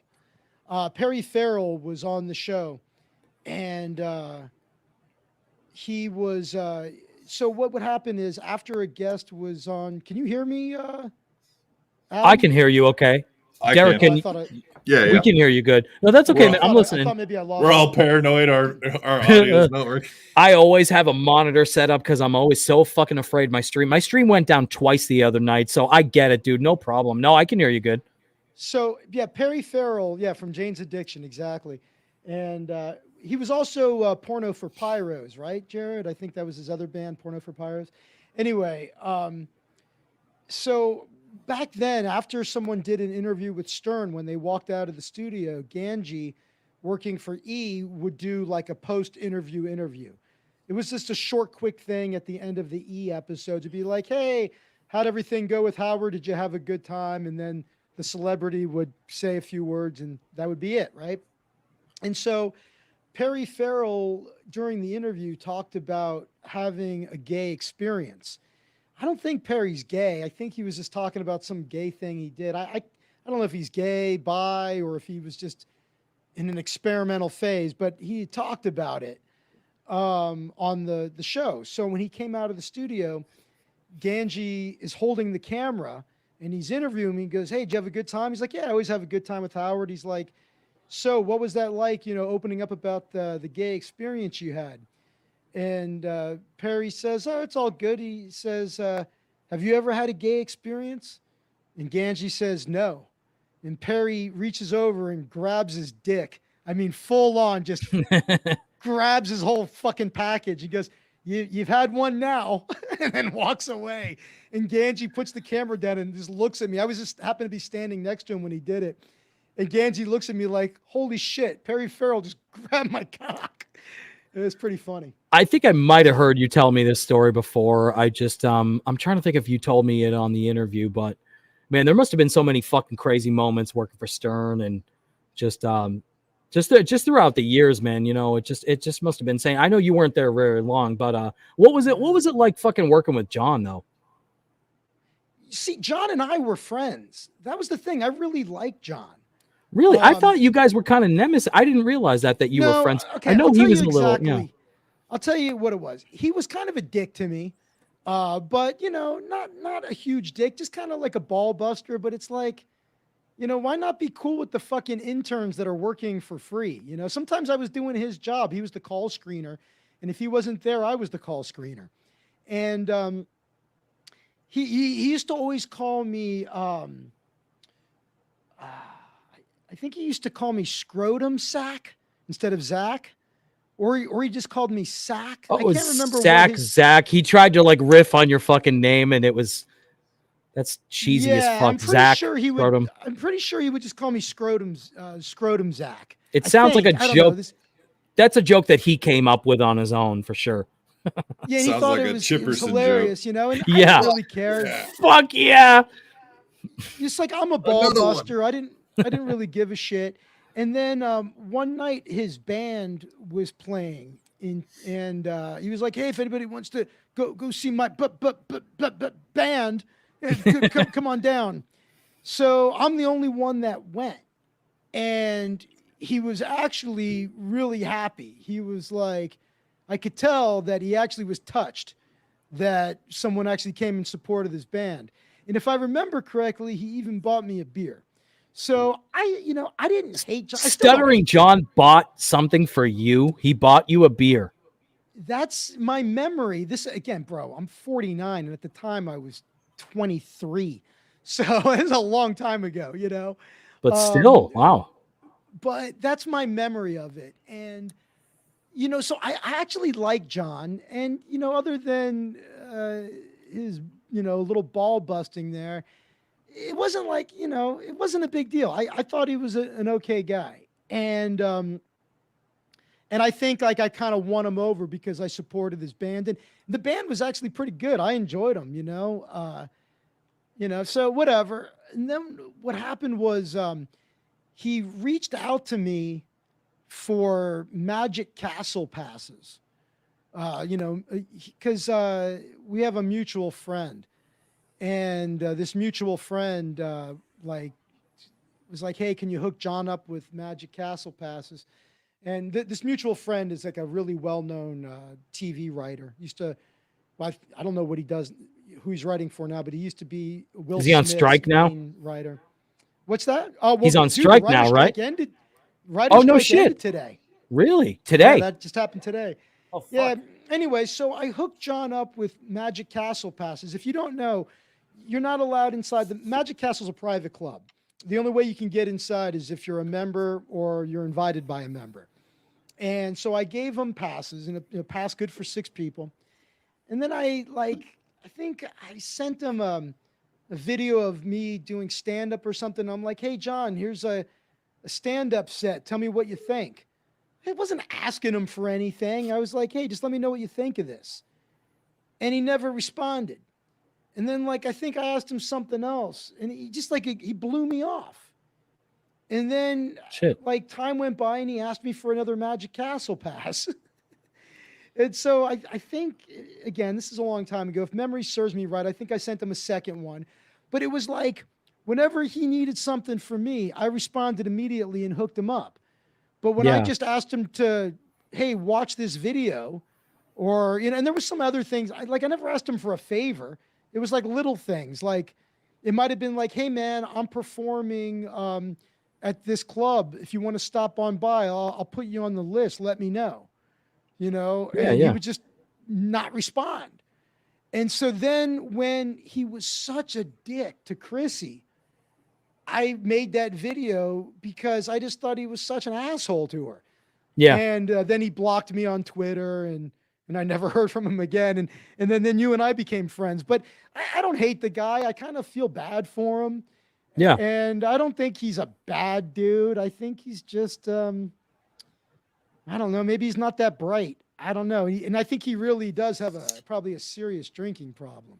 Yeah. Oh, for sure. I mean, it's pretty publicly documented, and I just think it's interesting that the kind of paradigm, the sort of I don't know what you call it, the cultural phenomenon that he's become, it's kind of blown up. It's kind of interesting to see, how many people are interested in like bearing witness to and publicly documenting his downfall or his just weirdness or his whatever you want to call it. I'd like to use the term absurdity, which I think describes a lot of what we see on the internet day in and day out, what we kind of see our society turning into. And I feel almost like as podcasters or as people on the internet, I feel like our job is less about being funny. It's less about entertaining people. And it's more about bearing witness to the absolute fucking absurdity. And I think John is, in a way, he's kind of a microcosm of that.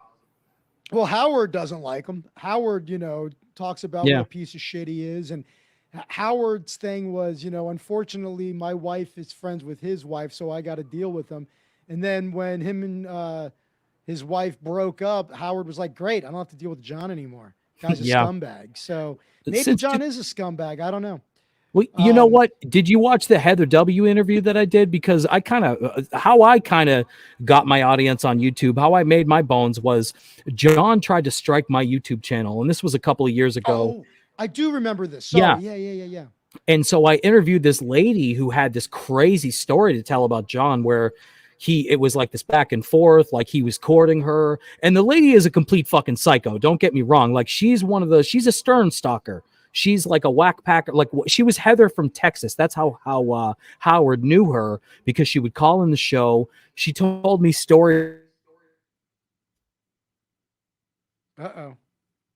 And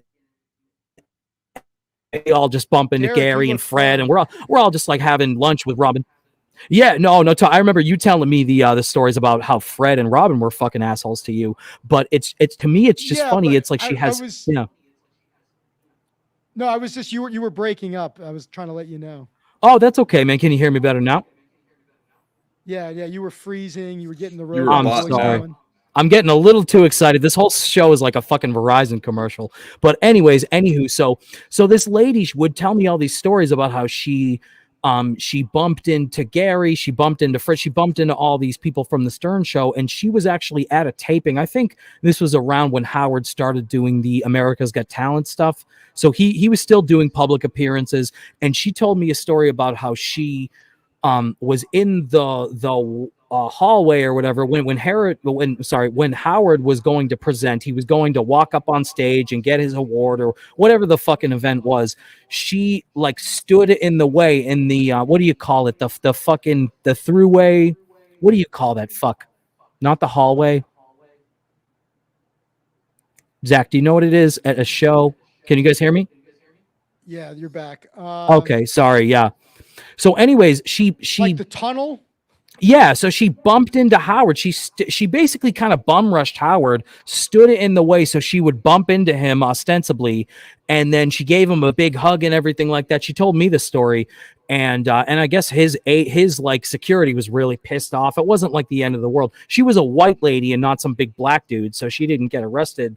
But everything about her just told me, I knew she was like one of these glom on to the Stern World people. But she had evidence. She had screenshots that John said a lot of really fucked up shit to her. She gave him a lot of money, and then he ended up sexually blackmailing her. It was this whole fucking dark thing. But I basically did that. I covered that because John had struck my channel. So I was like, fuck him, I'm going to do this, And it actually ended up working to my advantage. That was part of the reason why I got the audience I did, but it was just crazy. I got so many messages from John, weird, harassing messages. It was really creepy. Like I definitely experienced firsthand, what he does when he's really pissed off, when his back's against the wall, The incredible lack of self-awareness is what's fascinating with him. Yeah. Absolutely. Yeah, he tries to come off like he's the tough guy, but he's like super thin skinned, obviously, or yeah. He's the big tough Italian guy from New York, and it's like you're not even Italian. Is he partially Italian? Do you know, Derek? Zach? I've no idea. He acts like an Italian. He's got that let me tell you something. Yeah. I mean, I don't know. Melendez? I don't think Melendez is an Italian name.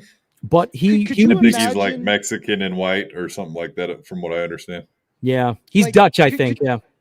Could you imagine if John started eating healthy, stopped drinking, started exercising, really just turned it all around, and then came on like a live stream and was like, listen, I was a real fuck up for many years, and I was totally just not aware at all, but I've had an awakening, and I deserved all the shit I got. I was an asshole. I'm going to try to be a completely different person now. I'm going to unblock it. Imagine if he just did a total 180. Well, how popular he would be. It's funny because do you know, Zach, that he came back because he disappeared for a while? I know you don't follow a lot of the Dabbleverse stuff closely. I know you probably get dribs and drabs, and I'm sure it does occasionally show up. But so John went away to kind of fuck Carl over, or maybe just he needed a mental health break. And he was away for about 8 months, and he came back, and then he actually went on a live stream with Carl. He actually talked to Carl face to face. He talked to Shuli face to face. And these guys are like Kevin Brennan. Yeah, Kevin Brennan, and these guys have made a lot of hay out of goofing on John and money. Yep, absolutely, and money, and so John came back, and I thought to myself, what this speaks to what you're saying, Zach. I thought to myself, maybe this could be his chance to do some good. Maybe he's going to turn over a new leaf, readjust his attitude a little bit, just be a little smarter, be a little more aware of the fact that when you say something on the internet, we're live on YouTube. We say something potentially we got a few people watching us now. It's not a big deal, but you could have 1 million people take what you say, clip it, repeat it. So you know what I'm saying? It's just you've got to understand that. So anyways, John's shit has been so publicly documented at this point. Like you said, he should lean into it. He should laugh at himself, be a little more affable, be a little more likable. And that would definitely work to his advantage.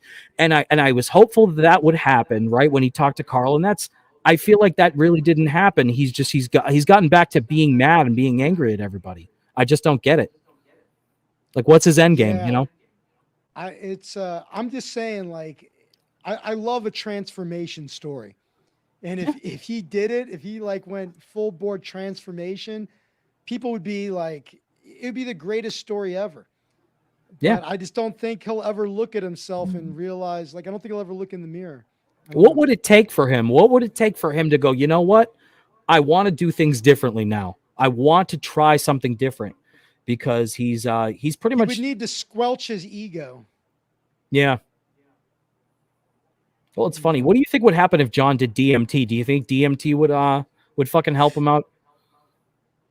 I don't think there's a panacea for these things. I think it'd be a process, but I think DMT could be part of it. But I think it'd be the whole thing. If he joined a gym, if he started doing jujitsu, I mean, there's a reason so many great transformation stories come out of jujitsu. The jujitsu offers so much more than people realize. And it's if he started training jujitsu, started eating right, stopped drinking, that's what I'm saying. If he would have to turn it all around, maybe go to therapy. I think that drinking is such a huge component of it. The problem is, and I realized this the other day, I was telling you how I'm doing a lot more of these body cam reactions. I covered a story the other day. It was a body cam video. It was so perfect. It was a great video to cover. A body cam arrest of a teacher, a 3rd grade teacher in Oklahoma, who got arrested on the first day of school for being drunk. And it was, what was I going to say? And it's so obvious that this lady is so fucking far gone. And you know what I'm talking about, where it was just, I realized something I just said in the middle of watching her get arrested. This was a lady where they weren't going to arrest her. It was kind of a tell us the truth and we'll let you out of here. You'll have a court, they weren't even going to charge her criminally, but they were going to fire her. So of course she tried saving her job, and she tried lying, tried digging in, and every fucking step of the way. So she ends up pissing off the cops so bad she gets arrested for basically obstruction when she didn't even have to. And I thought to myself, as I watch her getting taken out of the school in handcuffs, and I thought to myself, this woman can't be this fucking stupid. She's a teacher. And I realized that, you know what, the alcohol, it really fucks up your brain. It destroys your whatever that section in your brain that makes decisions. I know here I am right now, skull, but whatever that fucking part of your brain that makes decisions, the alcohol, it's it bruises it. It just doesn't work right. So I really do believe that John he'd have to. Nope. And we I think lost that would help his mental acuity a little bit. Oh, there he is. You froze up a Sorry, little bit. can you hear me now? Yeah, But we got yeah, you. We yeah. only Can you missed hear a me? second. You only missed a second. Yeah. So yeah, of all John, the he needs to drugs, work on the drinking. Alcohol is the worst fucking drug of all the drugs. You're not going to convince me otherwise. It's just a shit drug. Skull. I'm sitting here drinking Yeah, but 3 beers the size of my fucking head. I love Foster's. it's just these people are totally delusional. I think that's a good word for it. They're the only one that isn't aware of their own behavior. Like everyone else can see exactly who and what they are, but Yeah. they're like locked in and set in place, and they're not moving. That's common with the alcohol. Like you see that with the Chad Zumox, or there's lots of characters around the YouTube that seem to suffer from that. It's not just John. Yeah. But I used to drink a lot. I mean, look, I did it all. I did all the drugs. I did all the drinking, and it's just. But I mean, that's why I wish for a transformation for John, because that's what I did. Like, I'm unrecognizable from the person I was, 23 years ago. It's like not the same person. I mean, the core of who I am is the same, but my behavior is like, you wouldn't fucking recognize me. I was out of my goddamn mind. I couldn't even imagine you being in that state. Oh man, it might just be pure luck, right? Like I just might be lucky in that for whatever reason I'm built the way I am, that I, took a look at myself and made changes. But I think people undervalue luck. There's a lot of luck in the dude. You're so incredibly lucky to even be born in the first place. I saw a thing once. It was like your chance of even being born is like less than 0. And then if you are born, to be born in the United States and not in some fucking shithole country. Fuck yeah, then, dude. It's like, and then the list goes on and on. And then you're born in America without any health problems, with your vision, your hearing, all your limbs. Like, you start to stack it up and you realize how fucking lucky you really are. And so it's, I think maybe that's why I want that for John, because I recognize it. I'm like, oh, it doesn't have to be that way. Things could be so much better. You could look better. You could feel better. You could have better relationships. Like, your whole world could be better. It's just, it's, I think Jared's right about, alcohol is so common, so not taboo, that it feeds the denial. Yeah. Yeah, that's true. I mean, if your drug is caffeine, tobacco, or alcohol, you are so fucking hooked up in this country. It's not even funny.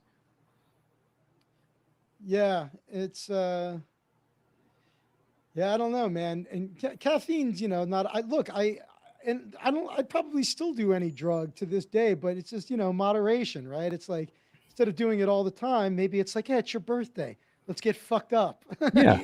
And then it's exciting. Then you look forward to it. I remember when I used to smoke pot with my friends in high school and after high school, we were so excited. It was an event to get stoned, and we'd plan a night around it. And now it's just like, it's like anything else. Yeah, too much of anything, too much of a good thing is never really that good. But you don't smoke weed anymore, right, Zach? I remember last time I talked to you, I think you were trying to quit. No. I still smoke, but I just cut back. I still do everything. I just cut back tremendously on all of it. I'm hardly drinking at all anymore. In the last good for you. few months, I probably had, 3 to 5 drinks. You know what I mean? Like, the weed thing was an interesting one, because I still love weed, but I really loved it. I was growing it and I was smoking it you couldn't physically smoke more pot than I was smoking. I'd wake up and hit the bowl before I even got out of bed to take a leak. I mean, really a real wake and baker. You sound like me. Yeah. Yeah. I had all these issues with anxiety, and I thought the weed was the thing that was helping with it. And it probably was way early on, but at some point it turned on me, and it actually became the cause of it. And, so I stopped smoking altogether for a while, and my anxiety completely went away. And Shit. it's like I think it's pretty common with potheads to eventually hit a wall and go, okay, I'm not getting anything out of this anymore. I'm not getting out of it what I used to get out of it. So for me now, it's like I typically will. What's great is I'm saving a ton of money on weed.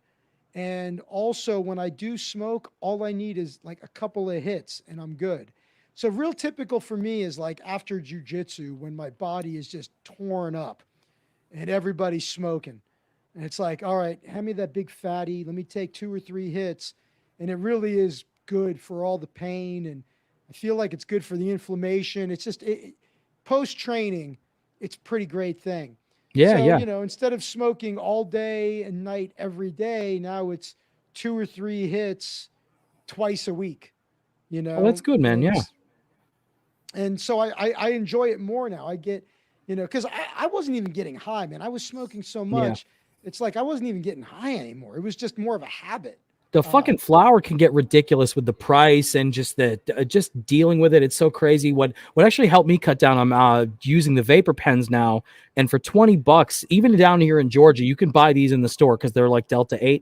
But one of these 2-gram weed pens will last you like 2 weeks. So I tend to try. Generally, I fuck with this, and then maybe I'll buy some flower, maybe not. But I was one of those people where I couldn't go without flower at all. Like I needed to always have weed, total pothead. And this thing, I think, liberated me a little bit. So I do think, even though it's a crutch, it's still weed, it's still THC. But I feel like maybe it was good to just kind of disrupt my sort of, I don't know what you call it, my rut of just smoking way too much fucking weed. Because I agree with you. I think it does kind of, it gets to be a little bit too much sometimes. Well, it wasn't doing anything for me. It's like, all right, I'm smoking. Now it's like, it became my normal. Yeah. Well, Derek, you you build up smoke, your right? tolerance. You build up your Yeah, tolerance to the point where you're not getting high anymore. You need to take a month off just so you can get back to reset. And yeah, like exactly. I did the same thing, but now I just take like a couple gummies a night, and that's it. Edibles are Keeps fucking me. It good. gets me high, so it Yeah. works. But I don't have to take a bunch of it. See, my problem is I like the ritual of smoking too. So that's the one thing I like about the That's vapor part pen. of it. Yeah, it gives you that, but at the same time, every now and then I gotta have some fucking flower. And then I started up with these fucking these. I don't know if you ever see these in California. If people buy these Lost Mary down here in Georgia, these are so fucking popular. And it's if you're gonna fuck with a vaporizer, this is like this is probably the best vaporizer design. And they get so many flavors, but it's nicotine, man, and it's shit, But I've been fucking with it because I like the flavors. But I'm gonna get a no nicotine one, but. They banned all the flavored vapes out here in California. No, they didn't. Well, Yeah, what do and the people thing fucking about- vape then? What's that? What do people vape then if there's no flavors? What do you mean? It tastes like nicotine. It's like What about Yeah, the it's weed just vapes? straight flavor. I That's think they fucking did that in weed- New York weed- City too. New York. Yeah, weed vape is different. You can get weed vapes and it's just weed, but That's terps and stuff, right? That's natural. What the fuck though, man? That's the whole like, ugh. Well, they don't want you guys like selling to kids. They don't want the bodegas and or Yeah. all the little all those little weird shops that probably would sell to kids. So. It's so funny too. Down here in Georgia, you think they'd be so conservative, and it's like the stores. It's not like a dispensary where everything's licensed to shit, and it's so fucking heavily regulated. And you got to go there and wait in line. And there's police. There's, you know what I mean? They have security officers there. Down here in Georgia, it's like we walk into a gas station and you buy a fucking weed vape. It's like the Delta 8 thing is a good loophole, but it's But what was I going to say? But yeah, the vaporizing, it's a little bit of a slippery slope because it's like you could just fucking hit this thing anywhere. there was a Bill Hicks joke I loved. He would was talking to the audience. He goes, any smokers here? Yeah, you smoke? How much do you smoke? Pack a day. Pack a day? What? You big pussy. Why don't you put on a dress and sashay around for us? A pack a day. I go through 2 lighters a day. I used to love that joke. I go through 2 lighters a day. It's so crazy, man, now too, because this thing is like a fucking carton of cigarettes. Like this is 5,000 puffs, so that's a lot. That's definitely a lot. But fucking dude, Bill Hicks is definitely the GOAT. He's definitely I have to he was stay the away best. from those fucking, because I was never a cigarette smoker. That's the one drug I avoided. But Smart. I do like the nicotine vapes because it gives me such a crazy head buzz and it lasts like maybe 20 seconds and then it's over. And then you want to do it again. And I know a lot of people like me who are like not cigarette smokers. They start fucking with those vapes, and next thing they know, they're addicted to them. And I was falling into that, man. I was, dude. There was a fucking. I was like watching VR porn, and just fucking edging and vaping. So I'd hit the vape and get that buzz, and then spank my monkey, and then come real close, and then stop. And then hit the vape and start all over. It's like 4 hours later, the vape is done. My nose is all stuffed up. You finally come and you're like just ashamed of yourself. Like, did I really just jerk off for 4 hours to VR porn while I vaped? I've never fucking beat off to VR porn before, but I got a buddy that he had a setup with VR, and somehow he jailbroke a version of GTA 5, the game from 2013. And I remember this was right after the pandemic, and I hadn't smoked in a while because everything was shutting down. So I smoked pot for the first time in like a month, and I'm a pothead, so this was insane. And I did VR GTA 5. You haven't played GTA 5 until you've played it in VR. It was so scary. I went around, and everything was so fucking real. And I was high for the first time in forever. So I was like walking around and just being like, I was too scared. I was too much of a pussy to even like go and fight somebody or steal a car. Because I didn't want to be like virtually arrested. So I was just walking around and listening to people's fucking cell phone conversations. Like even the most trite thing in VR it's scary. It's awesome. Like it was unfucking believable. And then my friend had another game where you were like on the space station and you could float around. And yeah, VR, dude, that's insane. And right now it's not even that good compared to what scares me. What terrifies me about VR is what is it going to be like in 10 years? It's going to be, wait, dude. I love it. It's going to be the Matrix. You're not going to be able to distinguish virtual reality from real life. And then when it gets to that, this goes to David Foster Wallace, who I know you're a fan of. He did a whole spiel about how eventually it's going to get so bad where it's going to be just so easy to be in a room where you're not going to want to talk to anyone. You're not going to be around anybody. You're just going to be looking at images on a screen. And when that comes, you're going to be very dead. In a real way, you're going to be dead. You know, the thing that, because you could get lost in VR forever. I think the big advance has less to do with the image quality, because I think it looks awesome. You know, people say that it doesn't look that good. I think it's fucking killer. But what keeps me from doing it like 12 hours a day is the physical part of it, because the headset just starts to wear on you, man. You know, it's tight on your face and you get all sweaty and shit. You need to take your glasses off and defog them or whatever. And so like, I got nauseous. Do you ever get nauseous from VR? No, I did when I was brand new to it. You get used to that. Oh, you do? The day that you can put on just like a little pair of light goggles that are like swimming goggles or something like that, where it's just like super comfortable. Forget about it. Yeah, like the Google glasses, but VR or something like that. Yeah. You put in the earbuds and like Google Glass. Yeah, and then it's over. Dude, the augmented reality shit is really cool too.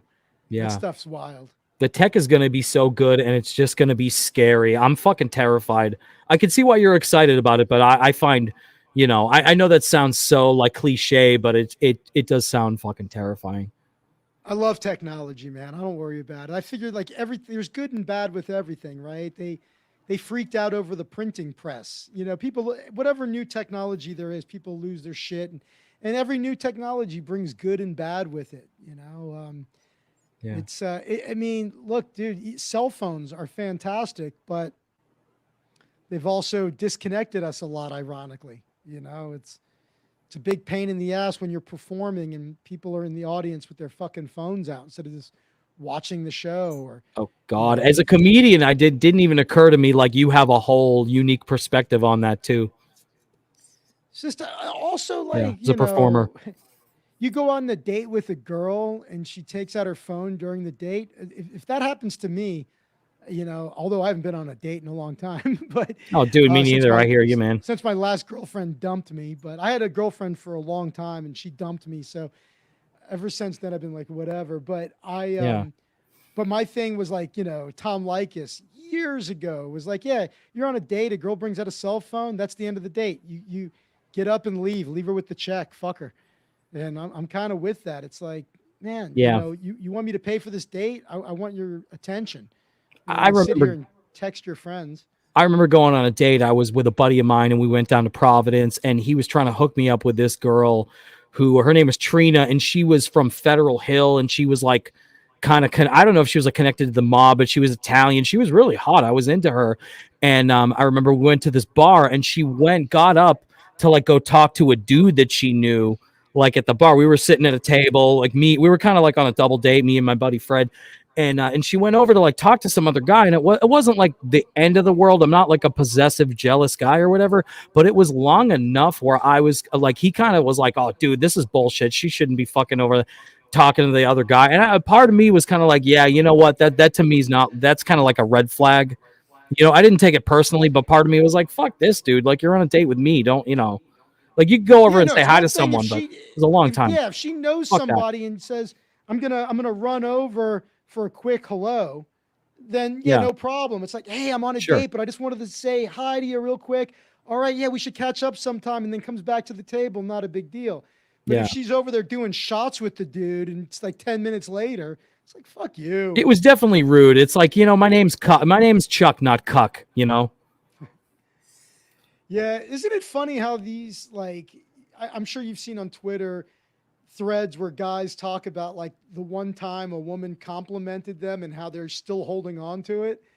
Yeah. Like, I relate to that shit, man. I had an old woman compliment me maybe a year ago or so, and I'm still holding on to it. She was nice. like 90 years old in a wheelchair. And I was like, it really is so fucking rare for like to get a compliment. Was she hot? You should have tried to fuck her, Zach. She was literally like almost dead. She was like in like a medical facility, but she wasn't dead. But it's like it really is weird. Like whenever I've dated somebody, I'm always telling her how pretty she is. Oh, you look beautiful tonight. And then you think back and you're like, how many fucking times did she ever tell me I looked handsome? Yeah, right. It's so funny though. It's our job to like impress them and say nice things to them so we can get laid.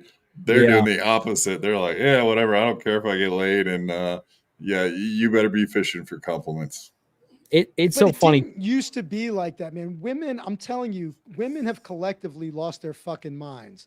And I thought, maybe it's because I'm getting older, but nope. I've talked to guys that are like, I've been at bars just bullshitting with other dudes, and guys in their early 20s all the way up to older than me. They're like, I don't know what the fuck is going on. I know a guy, he's I don't know, like in his 80s, and his wife passed away, and he's back out there trying, wants companionship. And he calls me up and tells me stories, and he's like, I don't know what's with women these days. I'm like, even for you would think women your age that they would be like kind of old school. He's like, I don't know, man, they've changed. I don't know. I think they've fucking woke 80-year-olds. Yeah, exactly. That sounds well. Funny. They watch the news. They keep up with whatever the newest trends are, and they see the movies. They think it's all culture, so it affects the older ladies too. Yeah. I got to say, even my mother, I thought she was so fucking based, man. And she, I noticed like her kind of parroting CNN narratives and stuff. And I'm like, no. And I'm like, don't listen to that corporate cable news. And she's like, oh no, I just put it on because I don't agree with them. I just put it. I'm like, no, you got to turn it off. You can't let them seep into your brain, into your sub, because they manipulate you. It's definitely, it's all the cultural and political stuff. The political stuff really does seep into the culture. My favorite guy out there is Jimmy Dore. I love what he does. Oh, yeah. I can't, dude, the way they're railroading Russell Brand, unbelievable. And it's obvious what's going on. Yeah. 100%. If they want, what do you think about his YouTube getting demonetized? They took his channel away, demonetized it. And by the way, they're still making money off of it. They're just not giving it to him. They're still running ads. YouTube's making money off of it. He's not making money off of it, which is like a double whammy because, but he's never been convicted of anything. All there's ever been is accusations. Like it's almost like believe all women but yeah, we'll take your shit away. What? Yeah, I guess they did that even too. Accusations, though. Do you know how this shit came about? They do this. This reporter went out there and was basically like, hey, if anybody out there has a story about a negative experience with Russell Brand, let me know. It's not like these women just voluntarily came forward one day. They put out the call. Like, I forget who the reporter was, but it was like, hey, anybody out there? And they've done this to other people. They put out the call. They make the announcement. If you have a bad story, a negative, story about this guy, let us know. And then they gather them all together and they paint this picture. Isn't that super unethical? That's like loading a question. Of course it is. You think that would be against any type of journalistic ethics? It's because you're not supposed to create the story. But these aren't journalists. Let's be honest. No. A lot of people that call themselves journalists. Dude, we're watching the Salem witch trials all over again, man. It's witch trials with technology. Well, you can see when they're doing like press conferences or like the way they ask like Joe Biden a question, they never ask him real questions, and then they'll show him like asking McCarthy questions, and that like if he doesn't give them the answer they want, then they'll just press him even if he just said the truth to him. It's like, no, he literally just said the facts, but you're questioning the facts now. You're not a journalist. You're just working for the other side. It's weird. And it couldn't be more obvious. Even ChatGPT will talk shit about Trump, but not Biden. Exactly. Yeah, how does that happen? Where does that programming come from? Exactly. Whoever's putting the ones and zeros into the system are doing it unethically. It starts from there. And I think people like historical. You're my age, so you probably remember a lot of like interesting facts from the olden days. I'm like 5 years younger than you, from what I heard you say. But yeah, like you can't go find things that we used to know about, like videos or stories. Like you go to look them back up, and they're not anywhere to be found. Memory hole, whitewash. Yeah, they totally have memory holes. So much stuff out there, because it goes against their narrative or whatever. It's not nice. Yeah, it goes to that thing too. If you think that the news is bad, think about how inaccurate history is. Oh yeah, yeah. The winners wrote it. Going back to women losing their minds. By the way, here's a story for you. I was sitting outside of a bar, and like the bars were, it was kind of busy out. It was a real crowded part of Santa Monica on Main Street, and I'm sitting on this like wall thing. I think I was smoking a bowl or something, just hanging. And there's these two girls standing a few feet away from me, and this guy comes over, about the same age as them. They all look like they're in their early 20s. Dude walks up to the girls and is like, yeah. And this guy he wasn't creepy. He was a good looking young guy, dressed nice. He wasn't like drunk or anything. He was a fucking normal, like clean cut dude. Walks over and says, hey, how are you tonight? And one of the girls fucking flips on him. What makes you think you can just come over and talk to the two of us like this? Get the fuck away from us. Get away from us right now. Rape. It just basically just went fucking ape shit on this kid. And I was like, yeah, no wonder guys don't want to approach women. Holy shit. Jesus Christ. It was really bizarre. And I've heard other people tell me similar stories. Well, I saw some statistic that was like 80% of all women think that a guy approaching them to talk to them is creepy or something like that. And then it was like, but the same percentage would never walk up to a guy and talk to them first. So it's like, okay, how do you win this? If you think any guy coming over to like talk to you and flirt with you or is creepy and weird and you don't want it, and you're never going to walk up to a dude, then how are you ever supposed to get together? Yeah. It's like, I don't know, man. Do you think that they're going to maybe regret that someday? Maybe 10 years when they decide, and I'm talking biological clockwise, because what's up, Derek? And you hear that a lot. I feel like I see a lot of this women posting L's type of thing where you see a lot of women that are like in the 30s, maybe 35, and they're lamenting, hey, when I was younger, I was a feminist. I wanted to sow my wild oats, play the field, get a career. And now I'm like a single woman and I kind of, I'm feeling unfulfilled on some level, Dude, not to say that's the end all be all, but yeah. All of these woke assholes, especially the young ones, have no idea how much fun they're missing out on. How many years are going to go by of They could have been drinking and they could have been partying. They could have been doing all the shit I did in my 20s and 30s. Yeah. You could be getting laid, going on dates, being wild. You could be fucking living it up. And instead you've chosen to be offended by everything and everybody and be creeped out by dudes that talk to you. And it's like, all right, dude, have no fun. That's on you. Yeah, or how they've been convinced that like having a husband and kids and like to be a housewife is like a horrible thing. Whoever convinced them of that is a genius, man, because he's got them out there working their asses off and they have no idea they could be sitting at home watching soap operas and like watching a kid and hanging out. Like, dude, work for a boss that fucking hates you instead of a man that loves you and actually wants to like have a life with you. It seems they think guys are scumbags because they all want to like play the field and enjoy a bunch of different ladies. But like, can you imagine one guy coming home to you every night and like respecting you and wanting your adoration, like and respecting everything you do for him around the house? I was like, oh, that sounds horrible, huh? It's funny. Society has gone over the cliff. You've got to be a retard if you're a guy and you decide to get married nowadays. I don't know what fucking screw loose you have. But we're lucky to find a good girl, right? Like, because there is probably some out there. I want to give a shout out right now to Corn Diff. I don't know, Zach, if you're familiar with who Corn Diff is, but he's in Vegas this weekend. He got married the other day. So I wanted to say congratulations to Corn Diff for getting married and shout out. But you should check out Corn Diff sometime. I know, Derek, you know who he is, but he's a streamer. He's like an ear of corn. He's a fucking cool guy. He's really hilarious. But yeah, he just got married. So part of me is kind of feeling for him.